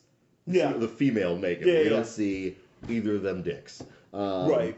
Which, Luca Guadagnino has defended his choice to doing that, which is like, all right, Oh, fine. really? I didn't know that. Oh, yeah. I'm not actually mad about it. Like, whatever. I mean, I just thought, show me some dick. Yeah, sure. Yeah, but you got two guys who were in love in 1980. Yeah. See some dick. It's Italy. Come on. Yeah, Come on. Exactly. This is the penis. 2011, he does Source Code, which, like... I heard it's good. It's good. It's just like a... I know Duncan Jones directed that one. I didn't see it. It's like a thriller, I guess. Like Michelle Monaghan is in that one. Yeah. I love me from Michelle Monaghan. I just didn't see that movie, but no, I've heard good things about it. Yeah, no, a lot of people didn't see that movie at first, and then I kind of like choked it down. I was like, oh no, like this is actually pretty good, because that was Duncan Jones' first movie after Moon, which is amazing. Wow, that is what a weird career. Very much so. Yeah, Duncan Jones, that's a guy. He does End of Watch. Yeah, which is good. Which is surprisingly good. Yeah. Well, I guess it's only surprisingly good now. Yeah, because in the context of Ayer's career. What happened with David Ayer. Yeah. No, but he's really good in that movie. He's kind of fierce and dialed in that movie. But him and Michael Pena are great together. And I remember watching him like, Anna Kendrick's in this movie? Why? Yeah. No, I fucking love Michael Pena. And then in 2013, he does a little double header with your favorite director. No, this is actually my favorite film of his. Well, he does Prisoners. Which I don't like. Which is, I haven't seen. And then he does Enemy. Which I fucking love. So you don't like Denis Villeneuve? No, I don't. Is that how you say his name? Villeneuve, yeah. Villeneuve. Okay, I have seen like one or maybe three of his movies. I don't know. Mm-hmm. I don't think I care either way about him. Mm-hmm. Enemy fucks so hard. Enemy's amazing. Enemy's such a good movie. I know, yeah. Villeneuve and Gyllenhaal in that movie is like, I think this is like, Enemy is like preparing him for what he's about to do in Nightcrawler. Oh, very much. You know what I mean? Like, no, very much so. I feel like Villeneuve is kind of like the hot director right now. He's preparing, like he was nominated for Rival for directing. Yeah. He just did Blade Runner 2046, and now he's preparing to do Dune now. But he's doing Dune. Yeah. That just makes sense. With our boy Timothée Chalamet. We should mention that James is wearing Timothée Chalamet. Oh yeah, I got my Chalamet shirt. Yeah. So this fun little story about this shirt. James Ivory shows up to the Oscars with, with this on his tuxedo. Yeah. Right? And I'm like, that's adorable. It's like Timothée Chalamet longingly staring with his hand in his palm. And then like a couple months later, it's like on my Facebook feed, it's like an advertisement like, remember when James Ivory? And I'm like, Facebook, you know me so fucking well. Of course I remember when James Ivory showed up to the Oscars in a Chalamet button-down tuxedo. I will gladly buy this shirt. So I did. So Villeneuve is kind of like the hot director of the moment right now. God, him doing Dune just like is like the most obvious move. Oh no, it is. Yeah. No, absolutely. But so with Villeneuve, he kind of burst on the scene in 2010 with Incendies, but he got nominated for best foreign picture for that, which I liked for the most part. Mm-hmm. Villeneuve's French Canadian, I should mention as well, and then he does Enemy, and I remember watching Enemy. I watched Prisoners first, which I'm like. I haven't seen Prisoners. I kind of want to see it just because of... Sure. I'm not sure how I feel about this director yet. Yeah. I remember watching Prisoners. It's like, okay, this is too fucking long for an obvious movie. It's like... I joke... I remember I wrote a review about it when it came out. I remember writing, like... It's like an Ingmar Bergman directed a Law & Order episode. Ooh. Where it's just like... Why are you taking this so seriously? Right. It's a pulp movie. It's a pulp thriller movie. Hugh Jackman yells the entire movie. It's weird. No, I remember hating that movie because it wastes Viola Davis and Maria Bello. And this is that's a hard thing to do. That's a hard thing to do. You should not be able to do that. And he does it almost with ease. But so he does that, and he does Enemy as well. And Gyllenhaal is great in Prisoners. He's kind of doing like this. He's a detective trying to find Hugh Jackman's lost child. His character's name is Detective Loki. Okay. And he's playing like this kind of weird, off-putting detective that you almost think he'd be killing himself, but he's very kind of buttoned up and very straight-laced, but doesn't look like it. And then you get to Enemy, where he's playing that in one side as well, but he's also playing this strange kind of side as well. And yes, and I might have mentioned this to you before, but the idea of doppelgangers scares the shit out of me. Oh yeah, you have mentioned it. When you, I think, what is it, The Double with Eisenberg? Yeah. Like, that's scary to me for some reason. I don't know why. Like, just seeing yourself on the street. The way it directs that movie is really weird, and it's off-putting as well. Yes, yeah. But, like, the idea of, like, you're just somewhere and you just see somebody who is you, like, that's a scary fucking thing for me. So, like, and I like it. Like, I like that fear that I have. I don't know why, like, whenever I see that, like, in kind of any medium, I'm like, ooh, yeah. So Enemy, like, for me was, like, immediately yes, you know? Enemy is, like... what is Enemy? Like part of that's a good question. That's part of why I like it. Is because you're just like, what is this fucking like the ending to Enemy? Oh, it's a beautiful ending. It's so good. Yeah, it's so good, and it almost comes out of fucking nowhere, almost because it's like it's bookend. Because the very beginning of the movie talks about it's like this club where people are going. A cult? It's like a cult of spiders, and that's the only kind of semblance you get of that. And then that's it. And the story happens. And then at the end, a giant spider appears, and we don't know which Gyllenhaal this is supposed to be. Nope. And he opens the door. The giant spider, we're supposed. And the way the spider like flinches, where it's like embarrassed to be seen or something. I don't know how I'm reading into that. I was gonna say because like okay, so to kind of set this up properly, like the so good. No, it's so good, but it's like Gyllenhaal is playing a professor who gets a movie recommendation from a friend to watch his movie, and he sees that an actor is exactly like him. Yes, it's like an extra in the background. Yeah, an extra in the back is like, who the fuck is this? And then so he tries to find him. The actor finds out that he is trying to follow him, and then they kind of meet at one point or another, and then the actor almost goes nuts, and I think tries to take over his life. Yes. And then end, his wife, played by Melanie Laurent, who was Shoshana in Inglourious Bastards. Oh wow, yeah. She doesn't know who is who now, but she goes to take a shower. Gyllenhaal, we don't know which Gyllenhaal this is now. I think it's the actor. I don't know. I think it's the actor personally, but it's been a while since I've seen it. But he calls out to her, and it's like she doesn't answer, so he opens the door to the bedroom where she went in. And all of a sudden, we see this giant spider that fills up the entire room. Yeah. And then, like you said, as soon as Gyllenhaal opens the door, sees the spider is like, almost embarrassed to be seen, like almost like that's supposed to be Melanie Laurent, his wife. Right. And then it cuts to Gyllenhaal's face, and it goes like this really this kind of slow push in on his like baffled face, and the movie ends. That's the end of the movie. And like the credits is weird because it's like this sweeping, like shot of the city, and you see like a giant alien spider thing. Yeah. But like it's not focused on that. It's just like it's part of the skyscape, all right. And then you see a spider. And keep going. That's it. And like the credits are rolling, and like. You're just sitting there like, what just happened to me? Like, I feel violated in a weird, like... I remember feeling exhilarated. I kept watching the thing over and over again. I'm like, I love this is happening. Yes. I don't know what's happening, but I love it. Yeah, no, it was a really weird movie. I love how the movie it. looks. I love, like, the kind of yellow tint it's throughout the entire movie. I love... like you said, Gyllenhaal is playing two parts, very distinct from each other. And... I also love the poster for this movie. The weird yellow, like, faceless men upside down. Yeah. That's such a good poster. Like, I just love the look of the movie. I love It's just like a good, like, mood. It's a great off-putting mood. Yeah. But... Yo, go see Enemy. No. Yeah. Nobody I know has seen Enemy. Like, everyone needs to go fucking watch Enemy. I love that movie. No, that movie's incredible. Yeah. I remember just kind of watching it. I was just like, why can't Villeneuve do this, like, more often? Like, this is the kind of... I don't know if I hate his American movies. Did you see Arrival? No, I haven't. I was so pissed off by Sicario, I haven't seen any of his movies since. Okay, that's fair.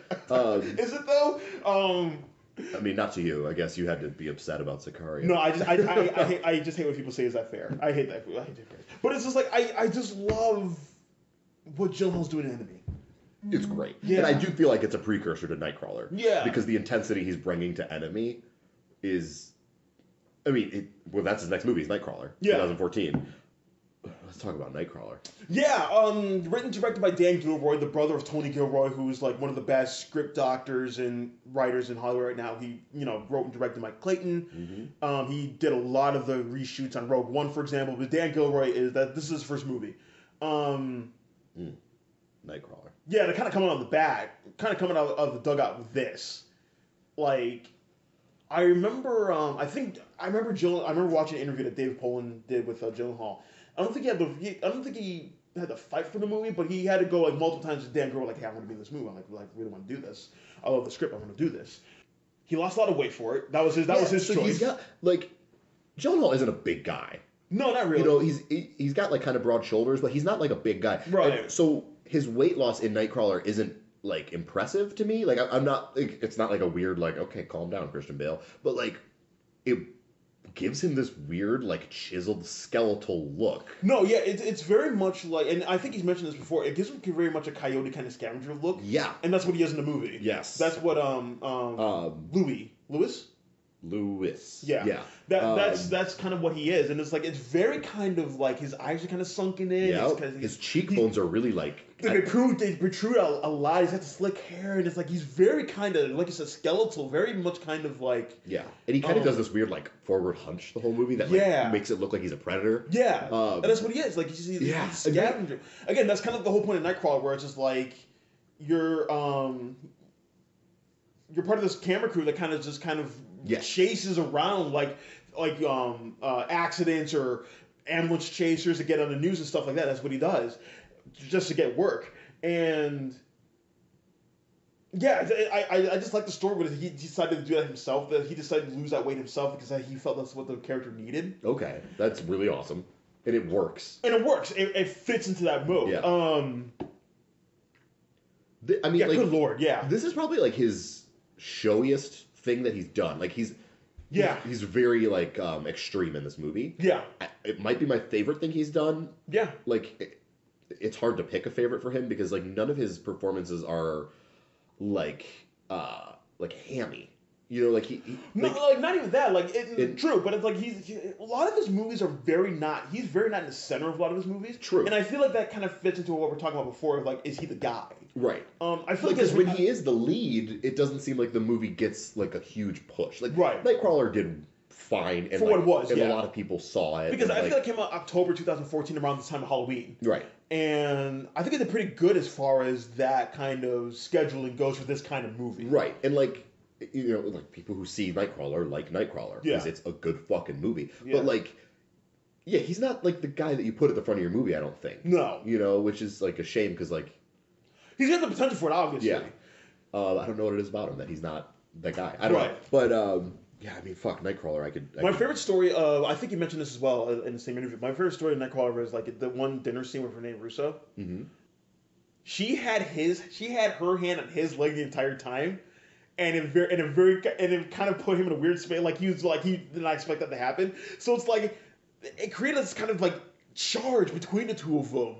In the whole scene. Amazing. Yeah, I love hearing actors do shit like that. But it's just like, I don't even know where to begin with this movie. It's just like, it's scary. It's like it is very scary. It's scary to snuff footage is terrifying to me. Like like I don't like seeing real violence. And like that's what the whole movie is. Yeah. And like the character like pursues it like a fucking lion looking for his prey, and he will sacrifice literally anybody to get because it's getting him money. But he's not like a greedy, like money hungry character to me. It almost seems like yes, he wants the money, but he's also really like into the fact that he's going like he takes it very seriously. Yeah, and it scares me that he is so dedicated to such a like macabre thing. He wants to be a leader of men. Without understanding what that is. I remember when this movie came out, I talked about it on my old website where the scariest part of the three parts of the film were really scary for me. Where he's talking to Rene Russo when they're kind of going through the TV station. Mm. He says a line. I'm on my laptop all day. I don't talk. I'm just on the computer all day. When he hires Riz Muhammad to be his assistant, he tells him, "What if I'm trying to remember this correctly. He said, what if I don't understand people? What if I just don't like people?" And then the last scene, he's a very unsettling character. Yeah, and the last scene where he has his own company now, and he has like apprentices now. Yes, I remember seeing that scene and being fucking terrified. Yeah, well, he's manic in that scene. It's not even manic. It's just like, again, this is someone who just admits he does not like people. Right. He is willing, like you said, to really sacrifice. He pretty much lets Riz Muhammad get killed. Yes. So he can get the footage for it. No, like that's exactly what he does. Yeah. So it's like he sets him up to get shot so he can get footage. So to have more apprentices. Right. Like, what's he gonna do? Yeah. It's like I saw this very much as a millennial film because it's like when you have all this information at your fingertips, when you have all this power that we have in our fingertips. Again, I'm recording this on my phone, where it's like the phone's basically a computer now. Yeah. It's a computer, it's a camera, it's everything you need it to be. Yeah, it is. And it's like, so to give someone like Louis Bloom that power without understanding it. No, because he has no idea. Or even worse, not caring to understand it is horrifying. And I feel like that's something that speaks to a lot of like how we use social media or power in our fingertips right now, where it's like a lot of young people are like, this is just what it is. Or it's like, or how a lot of people will have some like creators' death threats, or people of like artists or politicians' death threats. It's like they don't understand like what that does, right? Because it's screens or whatever, right? So it's just like, what happens when you give someone like that the tools that Louis Bloom has in it? Again, I remember being terrified, but being exhilarated. How well this, like the set pieces in this movie are incredible too. Oh, like man. The chase scenes. The car, the stuff with the camera, even the stuff where Lewis is in that house and you see that massacre. House is the big kind of... Yeah, and it's like just kind of him roaming around with the camera, and it's just like, it's so well done. Yeah, it's a good fucking movie, and he's so goddamn good in it. No, he is. And again, we talked about before, we didn't get the nomination for it, the Oscar nomination for it. Right. Yeah, he was not the Brits nominated for at the BAFTAs, good for them, but it's just like, I don't know... Because this is kind of like this kind of a with like David Fincher's Gone Girl, which just got one nomination for Rosamund Pike, and then Nightcrawler's got one nomination for the screenplay. Mm. I don't know if those films disturbed. Yeah, like are they afraid to? Shine a light on them? Yeah, because I know I have a lot of friends who are probably gonna listen to this. Like they watch Nightcrawler, they understand how good it is and they like how good it is. They find the film very disturbing. They don't like it. It is a very disturbing film. Yeah, again, that's what I loved about it. The movie's living it in that. You know what I mean? Like it's So I don't know if that's the case. If that's what happened that year at the awards, where it's just like Gone Girl the same way is very disturbing. Yeah, exactly. And I don't know if that's because both of those films got one nomination each. Where it's just like they should have got a lot more. They should have won awards. Yeah. Where it's just like, is it too disturbing? I don't know. Like, I guess I don't know. Like, do they go for those kind of like visceral kind of human, like the scary part is like the human, you know? But I remember like I think that's why I love 2000. I think that's why people like me love the year 2007 so much, because it's like No Country for Old Men won that year. True. Which is like, oh shit, like that doesn't happen. Right. Daniel Day-Lewis won for Daniel Playview, which is very much in the same vein as kind of someone like Louis Bloom. Very similar. Where it's just like, oh, that doesn't really happen. Where it's just like these really, like you said, these dark humanistic, I don't want to say evil, but very much manipulative, opportunistic characters are really the forefront. And then Gyllenhaal doesn't get anything for that. It's a shame. Such a shame. No, and again, I feel like this kind of cliche, and I think I've leaned into this cliche before, but it's like that might be one of the best performances we got in American cinema lately. It's up there. Like I think it's you make remarkable. The case. Yeah, it's absolutely remarkable. Yeah. And again, it's like you said, like how enemy person prepares like for Nightcrawler. It's just like, yeah, man, I can't think of another performance that's like that.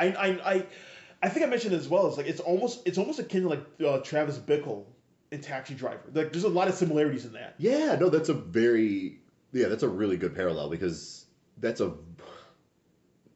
Bickle is a terrifying performance. It's a terrifying performance, and it's really kind of cast a shadow in American film. A lot of American actors try to chase that performance. Yeah, and it's interesting because Travis Bickle is very much a victim of loneliness. That's the point of the movie. That's the whole point of the movie. Yeah. Nightcrawler, he's almost like using that he almost weaponizes his loneliness. Yeah, that's kind of what he does. That's what he does. Yeah. And I feel like those Travis Bickle and Louis Bloom are like almost two sides of the same coin in those regards. Yeah. No, that totally checks out. Like, which I like, because I feel like Travis Bickle would try to kill someone like Louis Bloom. Yeah. In those regards. And Louis Bloom would love to follow Travis Bickle around getting all that footage. Yeah, absolutely. Yeah, so it's like, I again, we can talk about Nightcrawler all night, but it's like, I love that performance. I love that. That's got to be his best. It's his crown jewel. Yeah. It's a feather in his cap. And again, it's such a shame and that's pretty impressive with Brokeback Mountain, like being in your repertoire, like that movie's better. You know what I mean? That performance is even better, because Brokeback Mountain is astounding. Yeah. 2015, he does 4 movies. Yeah, he had a lot that year. Southpaw, which I didn't see any of these movies. I didn't see Southpaw. I remember he got jacked for that movie. Yeah, no, he looked nuts. Yeah, he looked nuts. Which is like fucking looked so big. Which is like, I feel like you want to look through. Like actors will do that sometimes. Like I think actors, there are a couple movies that actors love doing. It's like sports movies, boxing movies. Like you can get jacked like that, and it's like when I heard he wasn't even in a boxing ring for that movie, it's like, oh, whatever. But it's just like. Yeah, I remember seeing the trailer, like, all right, that didn't look that good. No. But, yeah, I didn't see it. Yeah, I didn't care to either. Everest? I saw that movie. He's kind of, he plays like a weird kind of like... Is it just someone climbing up Mount Everest? Yeah. Okay. That's a loaded cast as well. Even a lot of women who are in the movie, who aren't on the mountain, but they're in that movie, like Keira Knightley's in that movie as well. But Gyllenhaal plays like this kind of loopy, energetic mountain guide. Oh, hey, Sam Worthington is still alive? Yeah, he is! Ooh, why? I don't know! Get him out of here. Not being alive, just get him out of movies. But no, I don't want to murder Sam Worthington. Let me go on record and say, get him out of movies. That's a huge ensemble cast. Gyllenhaal's part of it. He dies in the movie. Robin Wright? Jesus yeah, Robin Wright. Christ. Yeah, that's a deep one. Yeah. Demolition. Oh yeah, I remember that premiered in Toronto. That's why Marc Jean Vallée, who I haven't seen like any of Jake Gyllenhaal's movies. I'm all excited about it. Yeah, no, Jean-Marc Vallée, he directed that movie. That's about a man whose wife was killed in a car accident, and he pretty much tries to he pretty much tries to. He feels like he doesn't love his wife until after she dies. He tries to figure out who she is and that stuff. Yeah, I haven't heard any good things about it. I heard it's fine, but whatever. And then he's an Accidental Love. That sounds familiar. It's a David O. Russell. Oh! I think that was on the shelf for a while. David O. Russell directed it, but under the name Stephen Green. Yeah, I think that movie was on a shelf for a while. Probably should have left it on there. I mean, I feel like you should leave a lot of David Russell movies on the shelf personally. No, I think that movie was on the shelf for a while, and they finally released it that year. And I forget there was like a lot of problems with it. Like I think in post, I think Studio didn't like it, so just kept it on there. But it was one of those things where it's like they just left it on there for a while. They didn't do anything with it until like a long while after. So, well, now we get to talk about Nocturnal Animals. I loved it. That's a weird movie. It's a weird movie. And like you could come to me and say I loved it, and then you could come to me and say I cannot stand that movie, and I'll be like, yeah, no, I get it. Like either way, no, it's a very decisive movie. You nail it on the head. Either you love that movie or you fucking hate it. Loathe it. I was in the mood the first time I saw it, like, no, this movie's worth it. It's a dirty movie. It's a very like, dirty, kind of grotesque movie. You like watch it and you're like, it's kind of filthy. I don't want to eat right now. Yeah, I'm getting to shower. Like it's that kind of movie. Gyllenhaal's very good in it. He plays her character, right? Like it's like. Because she's the writer. Amy Adams. So this movie, he's kind of playing like 3 different parts. It's a weird way of writing it. Like, he's playing Amy Adams' ex-husband. Yes. And then, he's playing the ex-husband, and then he's playing the character in the book that she's reading. Right, which we see just visually as a story. Yeah. Like, it's weird. And then... it's just 2 in those regards. But yeah, that's kind of what he's doing. Yeah. And a lot of people complain, like, yes, Amy Adams reading a book in a bed. It's like, listen, I can watch Amy Adams read. Oh, okay. Yeah, it's like, is that a problem? Right. But, I wish that's all it was. Yeah. But no, it's like, that movie is, that movie, like you said, it's kind of filthy, but it's like, I like what Gyllenhaal's doing in that movie. Again, he's playing, like, 2 different parts. But, he's very good in it. He is very good in it, and he's playing like he's playing like in one verse he's playing like this idealistic guy who's like, oh, you got to chase your dreams, and he gets kind of disillusioned, and then spoiler alert, but like Amy Adams gets an abortion with their kid, and that kind of breaks him, and then he leaves, and she gets married to Armie Hammer, who doesn't really do anything in the movie, but it's just like okay. Yeah, I guess he's there. He's Armie Hammer. Yeah, but he sure does Armie Hammer. Yeah. The Armie hammering up as much as he can. Yeah. But and then within the actual story of the movie, he's playing like, he's playing a dad. Like on a road trip? Yeah, on a road trip that gets sidetracked by Aaron Taylor Johnson. He's doing like a really weird performance in this movie. It took me a minute to recognize him. Oh, really? And then when I did, I was like, what are you doing? Like, I was like, literally like 1 or 2 minutes after he's on screen, I'm like, who's this? And I was like, is that Aaron Taylor Johnson? And then I was just like, kind of like, why is he doing this weird, like, dirty hick thing. And like it was weird because like with a lot of charisma. Yeah, like, it was weird because like that award season, people like because when Michael Shannon's in that movie, I think he's great. And that's one of my favorite performances of his. Mm-hmm. A lot of people are like, oh, Michael Shannon's a shooter for best supporting actress. Look at him. And the Golden Globes, they had a nomination and they nominated Aaron Taylor Johnson, and it's just like everyone's like, wait, what the fuck? Like, listen, it's the Golden Globes. We get it. They do weird shit, but this is weird. And then he won that year. He won the Golden Globe that year. So he beat Mahershala Ali that year for Moonlight. And people are like, what the fuck are they doing? Do you think like, the Golden Globes are looking back right now being like, ooh. No. You think so? I think the Golden Globes are like, yeah, we're the Golden Globes. We do this shit. That's what they do. That's what they do. They don't think about things. They just do. No, that's true. But no, yeah, so he plays a dad and his wife, played by Elsa Fisher, who looks like Amy Adams. That's always a joke. Still good for Tom Ford for doing that. But Aaron Taylor Johnson and his gang, they abduct and rape and brutally murder Jake Gyllenhaal's wife and daughter in the story, and then he kind of goes on this crusade to kind of find them, and he teams up with Michael Shannon, who's like this kind of renegade, old school kind of cop, and they find Aaron Taylor Johnson to kill him. He gets killed himself, and it's like it's very like I like the story in it. Mm-hmm. In Nocturnal Amazon, I feel like a lot of people did. They feel like, oh, I wish it was just the movie. It's like, well, I think we need the umbrella. No, it's kind of cool to have these overarching which I love the end of that movie. It's one of my favorite endings in recent memory. Really, where it's just Amy Adams Amy Adams is prepared to meet Jake Gyllenhaal. It's like, hey, I got to finish your book. I really loved it. Can we meet up and talk? We got to talk about it. Sure. So she goes to a restaurant. He's waiting. She's waiting. And he never comes. That's the end of the movie. I'm like, oh fuck, that's kind of the story. I love it. Yeah, it's a good movie. Yeah. I like it too. No, I did too. It's a dirty, dirty movie. It is. Especially the beginning of that movie where Jesus, it's just like... what is that? Yeah. Explain that to me. I can't. I feel like that's the point. I feel like Tom Ford just wanted to do like some weird shit. Congratulations, you did it, buddy. Yeah, it's like this, like women, obtuse women just kind of dancing naked for the opening credits. Like on pedestals? On pedestals, and it has nothing to do with anything. Nope. It's almost like a Big Lip Alligator moment where it's like it happened and it moved on, and it's just like it was weird. Yeah. 2017, he has Life, which I didn't see. It's like that space movie with Ryan Reynolds. Oh yeah, I heard that was a good. That's the movie where him and Ryan Reynolds became best friends. That's cute. Yeah, but no, I heard that was actually better. I heard it's a really good, solid B movie. Oh okay. Yeah, I might check that out. I mean, space movies are space movies. You know what I mean? Like, I'll check those out. Okja? Oh, I didn't see Okja, but I heard. No. Okja was real weird. Yeah, that's what I heard. Real good. And I heard... Jake Gyllenhaal he's like at a 15. Oh, yeah, no. He has never turned up that high before. He plays like a Steve Irwin type. Kind of like a celebrity animal handling guy on TV and shit. And, like, when he shows up in this movie...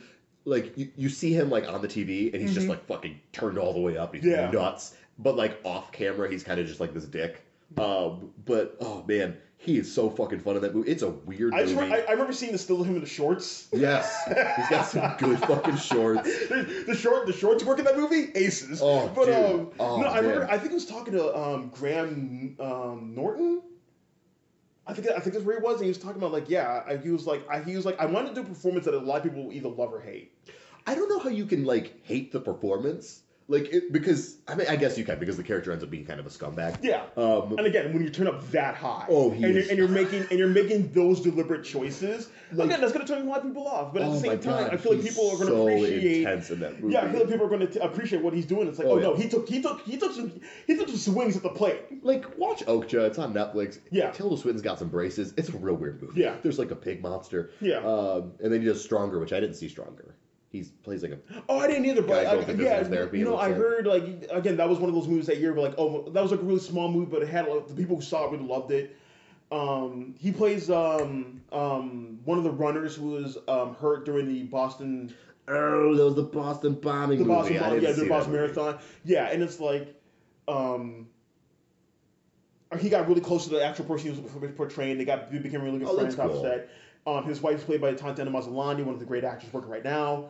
And that kind of had like a strong kind of critical swell of people watch the movie, they'll see how good he is and hope he gets an award nomination for it. That didn't happen. Yeah, I've heard nothing but really good things. Really check it out. Pun intended, strong things about the movie. But it's I've heard he really kind of goes out for that one. And then this year he's got The Sisters Brothers, which you just saw. Yeah. How was he in that? I didn't see it yet. He's not in it that much, but he actually is pretty good in it. Okay. Yeah, he plays a character named John Moore. He's like a sheriff. Yeah, he plays like not a bounty hunter, but he kind of plays that kind. He's searching for Riz Ahmed, and they're kind of reuniting after Nightcrawler. He's searching for Riz Ahmed in the character in that movie, and he finds him, but then Riz Ahmed kind of talks him into joining up with him, and yeah, he kind of plays like a righteous kind of good guy in that movie. That's cool. Yeah, that's cool. Again, like in a western, he's kind of playing like that kind of bounty hunter. Doesn't have much to do, but I kind of like what he does in it. I'm excited to see it. Like I said, it just looks like a fun western. Like what a cast, you know. Yeah. And then he's also got Wildlife this year, which when is that movie coming out? I am dying to see Wildlife. Yeah, Paul Dano. Making his directorial debut. He he co-wrote it with his girlfriend Zoe Kazan, starring Carey Mulligan, Jake Gyllenhaal, Bill Camp. Oh boy! Yeah, no, I've heard nothing but great things about the movie. Here's the exciting thing about this movie is Bill Camp is like billed above Jake Gyllenhaal. Like Bill Camp's playing a role in this movie. Oh, I think. Yeah. No, but a lot of people are saying this is the best performance Carey Mulligan's done, which is that's what I'm hearing. Like that's high praise. That's very high praise considering like what she did in Mudbound, what she did in she's so in Education. Carey Mulligan. Yeah. I don't know. When is that coming out? I don't know. Like, I think it's coming. I'm like scrubbing the internet, and it's just like, do you live in New York or LA? Well, fuck you. You can't see it. Yeah, basically. I hope after it does like the indie thing where it's like, we're going into the coast, and hopefully it kind of opens up a little wider than that, depending on how well it does. Yeah. But no, critical acclaim has been incredible right now. A lot of people are going for Mulligan, but they're saying a lot of good things about Gyllenhaal as well. Kind of playing this phenomenal in it. Yeah, kind of playing like this broken husband who doesn't really know what to do with his life in this setting. So I'm really excited to see that as well. Again, seeing Carey Mulligan and Jake Gyllenhaal as a couple, yeah, I'm paid to see that. All about that. So that rounds out his career thus far. I know he did. He was on stage recently. I forget what he was, but he was really. Yeah, he was on stage with Ruth Wilson. I forget what he was playing, but he was on stage recently, and I heard he was really good on it. Really good on stage. What again was? Are you surprised? You know. With Gyllenhaal, no. But sometimes when film actors move the stage, it doesn't really work. It's a different thing. It's a different thing, and sometimes it works, sometimes it doesn't. Yeah. I'm glad it worked for him, but. We do got one more thing to talk about. Yeah. He's Mysterio. Oh, that's right. So, I don't know what to expect from that. I don't either. Because I fucking love me some Mysterio. That's a weird villain for them to pick. Because he's so campy. I don't think it's a weird villain to pick. I'm surprised they haven't done Mysterio earlier, because he's very... I think Mysterio would have made a lot of sense in the Raimi. Absolutely. But I'm just thinking as far as, you know what? For movies, it's like Mysterio is like the perfect villain for a movie. I mean, that's literally his thing. Yeah. Yeah, he's like a fucking movie special effects Yeah, guy. it's like, so that's and of exciting. all the things you could do, and then Mysterio does in the comic team and the animated series and all the stuff he's been in, it's like all the stuff you can do as far as visually and just like cinematically you can do with him, it's like, yeah, absolutely. Yeah. I'm interested in how Gyllenhaal's going to play it. That's what I'm saying. Yeah, what do we get? What kind of Gyllenhaal are we getting? Gyllenhaal? I'm hoping so. I mean, are we getting Nightcrawler Gyllenhaal? I don't know what kind of version are we getting? I mean, whatever version we're getting, don't set your sights too high because it is a Marvel villain. Sure, right, so right. It might. I mean, Keaton had a really good scene in fucking Homecoming. He was good. He was really good in Homecoming. I'm actually liking that they're doing these B-list villains for Spider-Man. They're choosing the Vulture. Yeah. And Mysterio. I mean, the Vulture was Spider-Man's first villain in the comics. I always thought Vulture was a good villain. Yeah. Mysterio's a good villain. I mean, if you want to go really deep, they can do some weird Beetle or something. Rumors are circulating that Hydro Man is showing up, and I will lose my mind if there's a Hydro Man scene. Oh wow! Because there is no shittier villain than Hydro Man. Listen, I was gonna say Judas Traveler if you want to go that deep in the bench. We're not. If you want to put who's really another one you could do? Jack-o'-lantern. I mean, it's exciting that they're choosing these more fun villains. Yeah, because we've seen Green Goblin not work. A couple times and Green Goblin's worked in the first one, in the first Raimi movie. I thought he was good. He's a Power Ranger, but I like him. Sure. Yeah. Willem Dafoe, he went the bat. No, Willem Dafoe. Willem Dafoe showed up with a backpack full of cocaine and was like, I'm ready to do this fucking role. And I loved he talked about movies during the press of the Florida Project. I remember him talking about it. He's like, yeah, I don't really like those movies, but it's just like I kind of like the duality of Norman Osborn. And he's like, awesome. No, I like it's really fun to hear like those kind of actors, like those kind of character actors. Like, no, like something like Norman Osborn, I can do something with that. Oh, that's awesome. Yeah, I mean, I don't know what they're gonna do with Mysterio. I don't either. I hope they don't. I mean, they didn't throw Vulture away. He's like, he's in jail, but he's still around. Yeah, that's what you got to do with those Spider-Man villains. Is just put him in jail and like let him break out and like cause some mischief later. Yeah, you know? Exactly. That's exciting. So it'll be really interesting to see what he kind of does for that. But I just kind of to round this up. But it's like just to kind of think about Gyllenhaal. Because here's the thing, as far as like American acting goes, we don't really have a guy right now. I don't feel like. No, we're in a weird zone. And we've been that way for a while because, like... I mean, DiCaprio is like our last guy. He is, but it's like the thing with DiCaprio is, and like, if he's in the hat, if we ever pull his name out, it'll be great to talk about him. Yes. But it's like, the thing with DiCaprio is, I don't know if he's ever wanted to be the guy. No. Like... I certainly don't think he's wanted to be the guy. Right. It's like, he looks like the guy. He's had roles that are the guy. Yes. He's been chasing Robert De Niro his entire life, basically. Yep. And Robert De Niro's been the guy in those regards. You want to give like the guy like the championship belt or something, but it's just like, I don't like... When you think of DiCaprio, he's very popular, especially with women. A lot of his movies aren't really seen. Nope. When you look at box office, of course he's at Titanic, of course, right. But it's like, and also Django Unchained. Other than that, though, yeah, like he's not. Especially when he is front and center. Like a lot of his movies aren't seen that much. Right. Not as much as like you would think when you're thinking in context of like who's America's #1 like poster boy. Right. It's Leonardo DiCaprio. Right, and it's funny because it's still Leonardo. No, that's the thing. It's like we don't have one. I don't know if you have one because we talked about one the last time was Tom Hanks. Tom Hanks is still regarded as like one of America's favorite actors. Yeah. And he's in this really interesting period right now. I love what he's doing right now. So do I, but it's like I don't know if he's the guy still now. No, he's definitely not. I don't know who he is. I don't know who he is either. I mean, you could throw people in there. You could throw like Joaquin Phoenix in there, whose birthday was recently. Just done. Should have done Joaquin Phoenix. He's not in the hat though. Fuck. I know. Wait, you say he's not in the hat? No, he's not. Again, fire all your friends. Your friends didn't mention him either. Well, guess what? They're cut off. I'm not talking to them ever again. Listen, you and I have established that we are not allowed to put our own. Because the whole hat would be like Joaquin Phoenix and and like Donald Gleason. Like, oh my god, I can't believe none of your friends and none of my friends picked Joaquin Phoenix. You can't be that surprised. I'm livid. Look, you mad. I like to think that I'm somewhat influential when it comes to like my friends' movies, where I'm like, you gotta go see these movies. That one of them would be like, holy shit, Joaquin Phoenix, I'm gonna put that on the list. Are you shitting me? I'm fucking changing my name. I'm moving out of state. I'm gonna fucking start a new life without all these fucking deadbeats that I've called my friends for the last 25 years. How do you have no sense of decency? Oh my god. No, but we gotta look at the list. It's like, I don't know who the guy is right now, especially since we kind of moved away from. I mean, Denzel's kind of getting the later period in his career. I don't know. Yeah, who do we got? Yeah, I don't know who it is. Again, you can name a couple people. You can name DiCaprio, you can name Fassbender, Gyllenhaal. You can make a case for. Well, Fassbender's not American. Well, no, yeah. I mean, again, I'm just thinking of overall now. But if we're just talking America, Phoenix.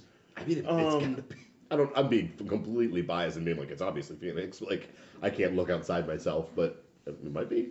But I don't know who it is. I mean, it's funny because when you look at the women, I feel like. I've always been the case of Jennifer Lawrence is the last movie star regardless now. She's definitely like running it right now. Yeah. I mean, she's kind of slowed down a bit lately. I'm grateful for that. Which I guess is understandable. I mean, you can make a case for, I guess, Emma Stone to a degree. Yeah. I don't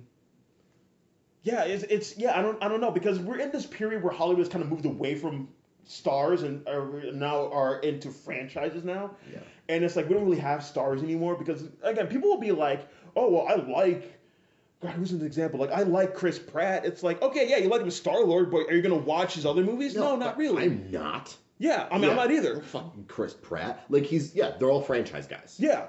Or the same thing with, like, here's a good example, Daniel Craig. Yeah, he's James Bond, sure, but it's like outside of James Bond. I'm not watching a James Bond movie. Yeah, but outside of James Bond, it's like, what else you got? What else are you looking at? You like, think I'm gonna go turn on Layer Cake right now? Not gonna happen. Right. I don't give a shit about. Right, or like. Or what other movies has he done outside of James Bond lately? It's like I can't even remember. The Golden Compass. Oh God, yeah. He Which were in the studio, but it's like it's like you can't. Yeah, it's like we don't really have stars anymore. No, it's a weird time. Yeah. In Hollywood. Which is a shame because it's like, again, there are a lot of great actors I like. There are a lot of people I like as far as movie stars go, and even hell, you can make a case for Tom Cruise still.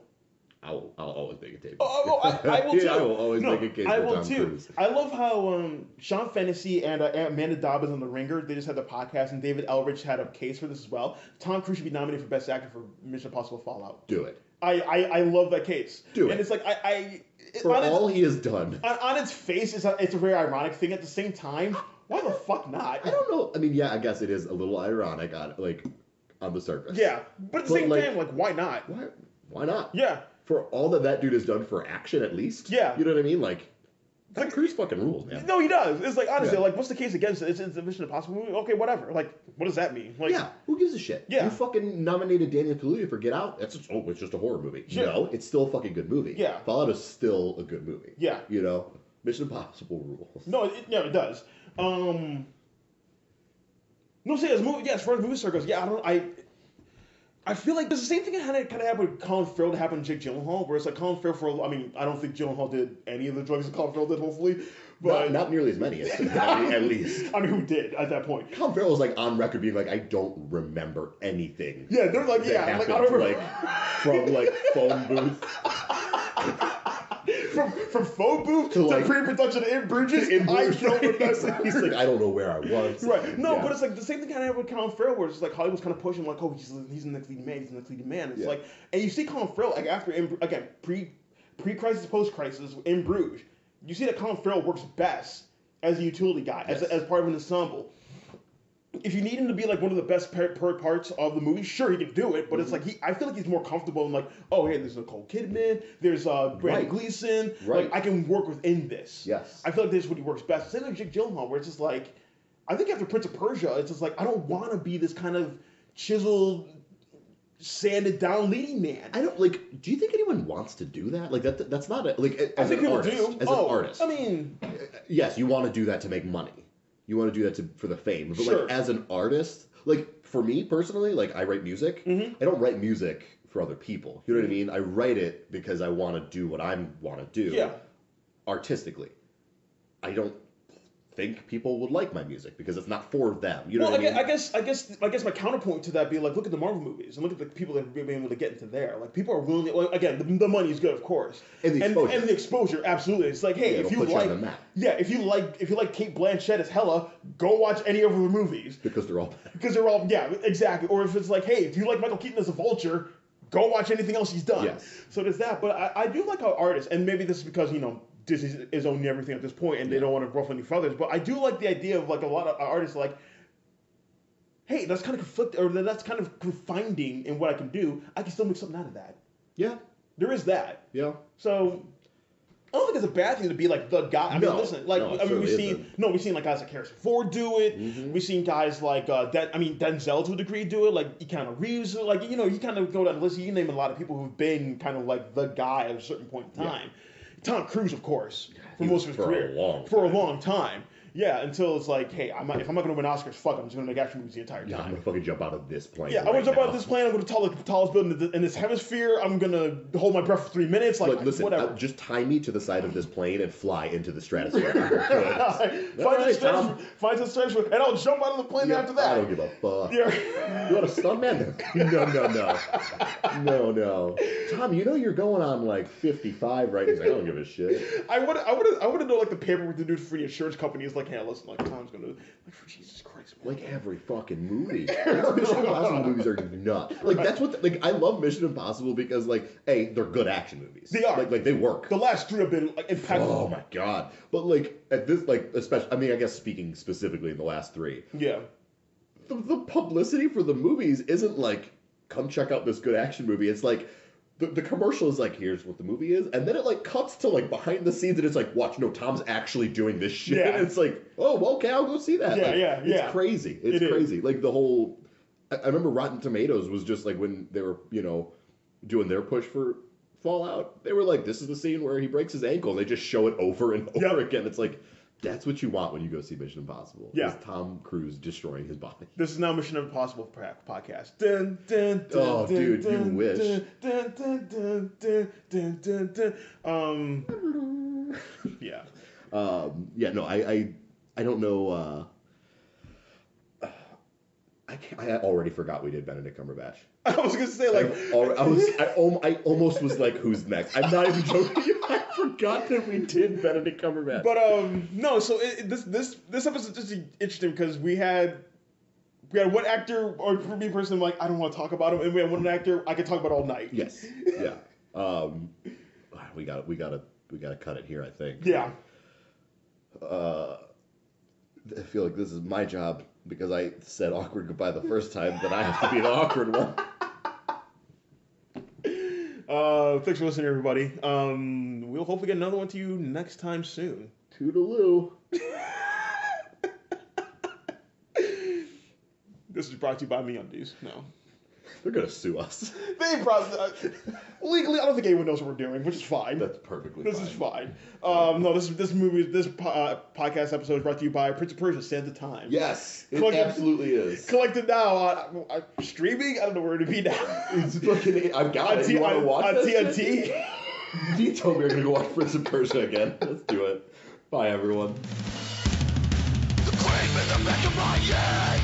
Talks to me and it's said, why don't you spend your life in this bed?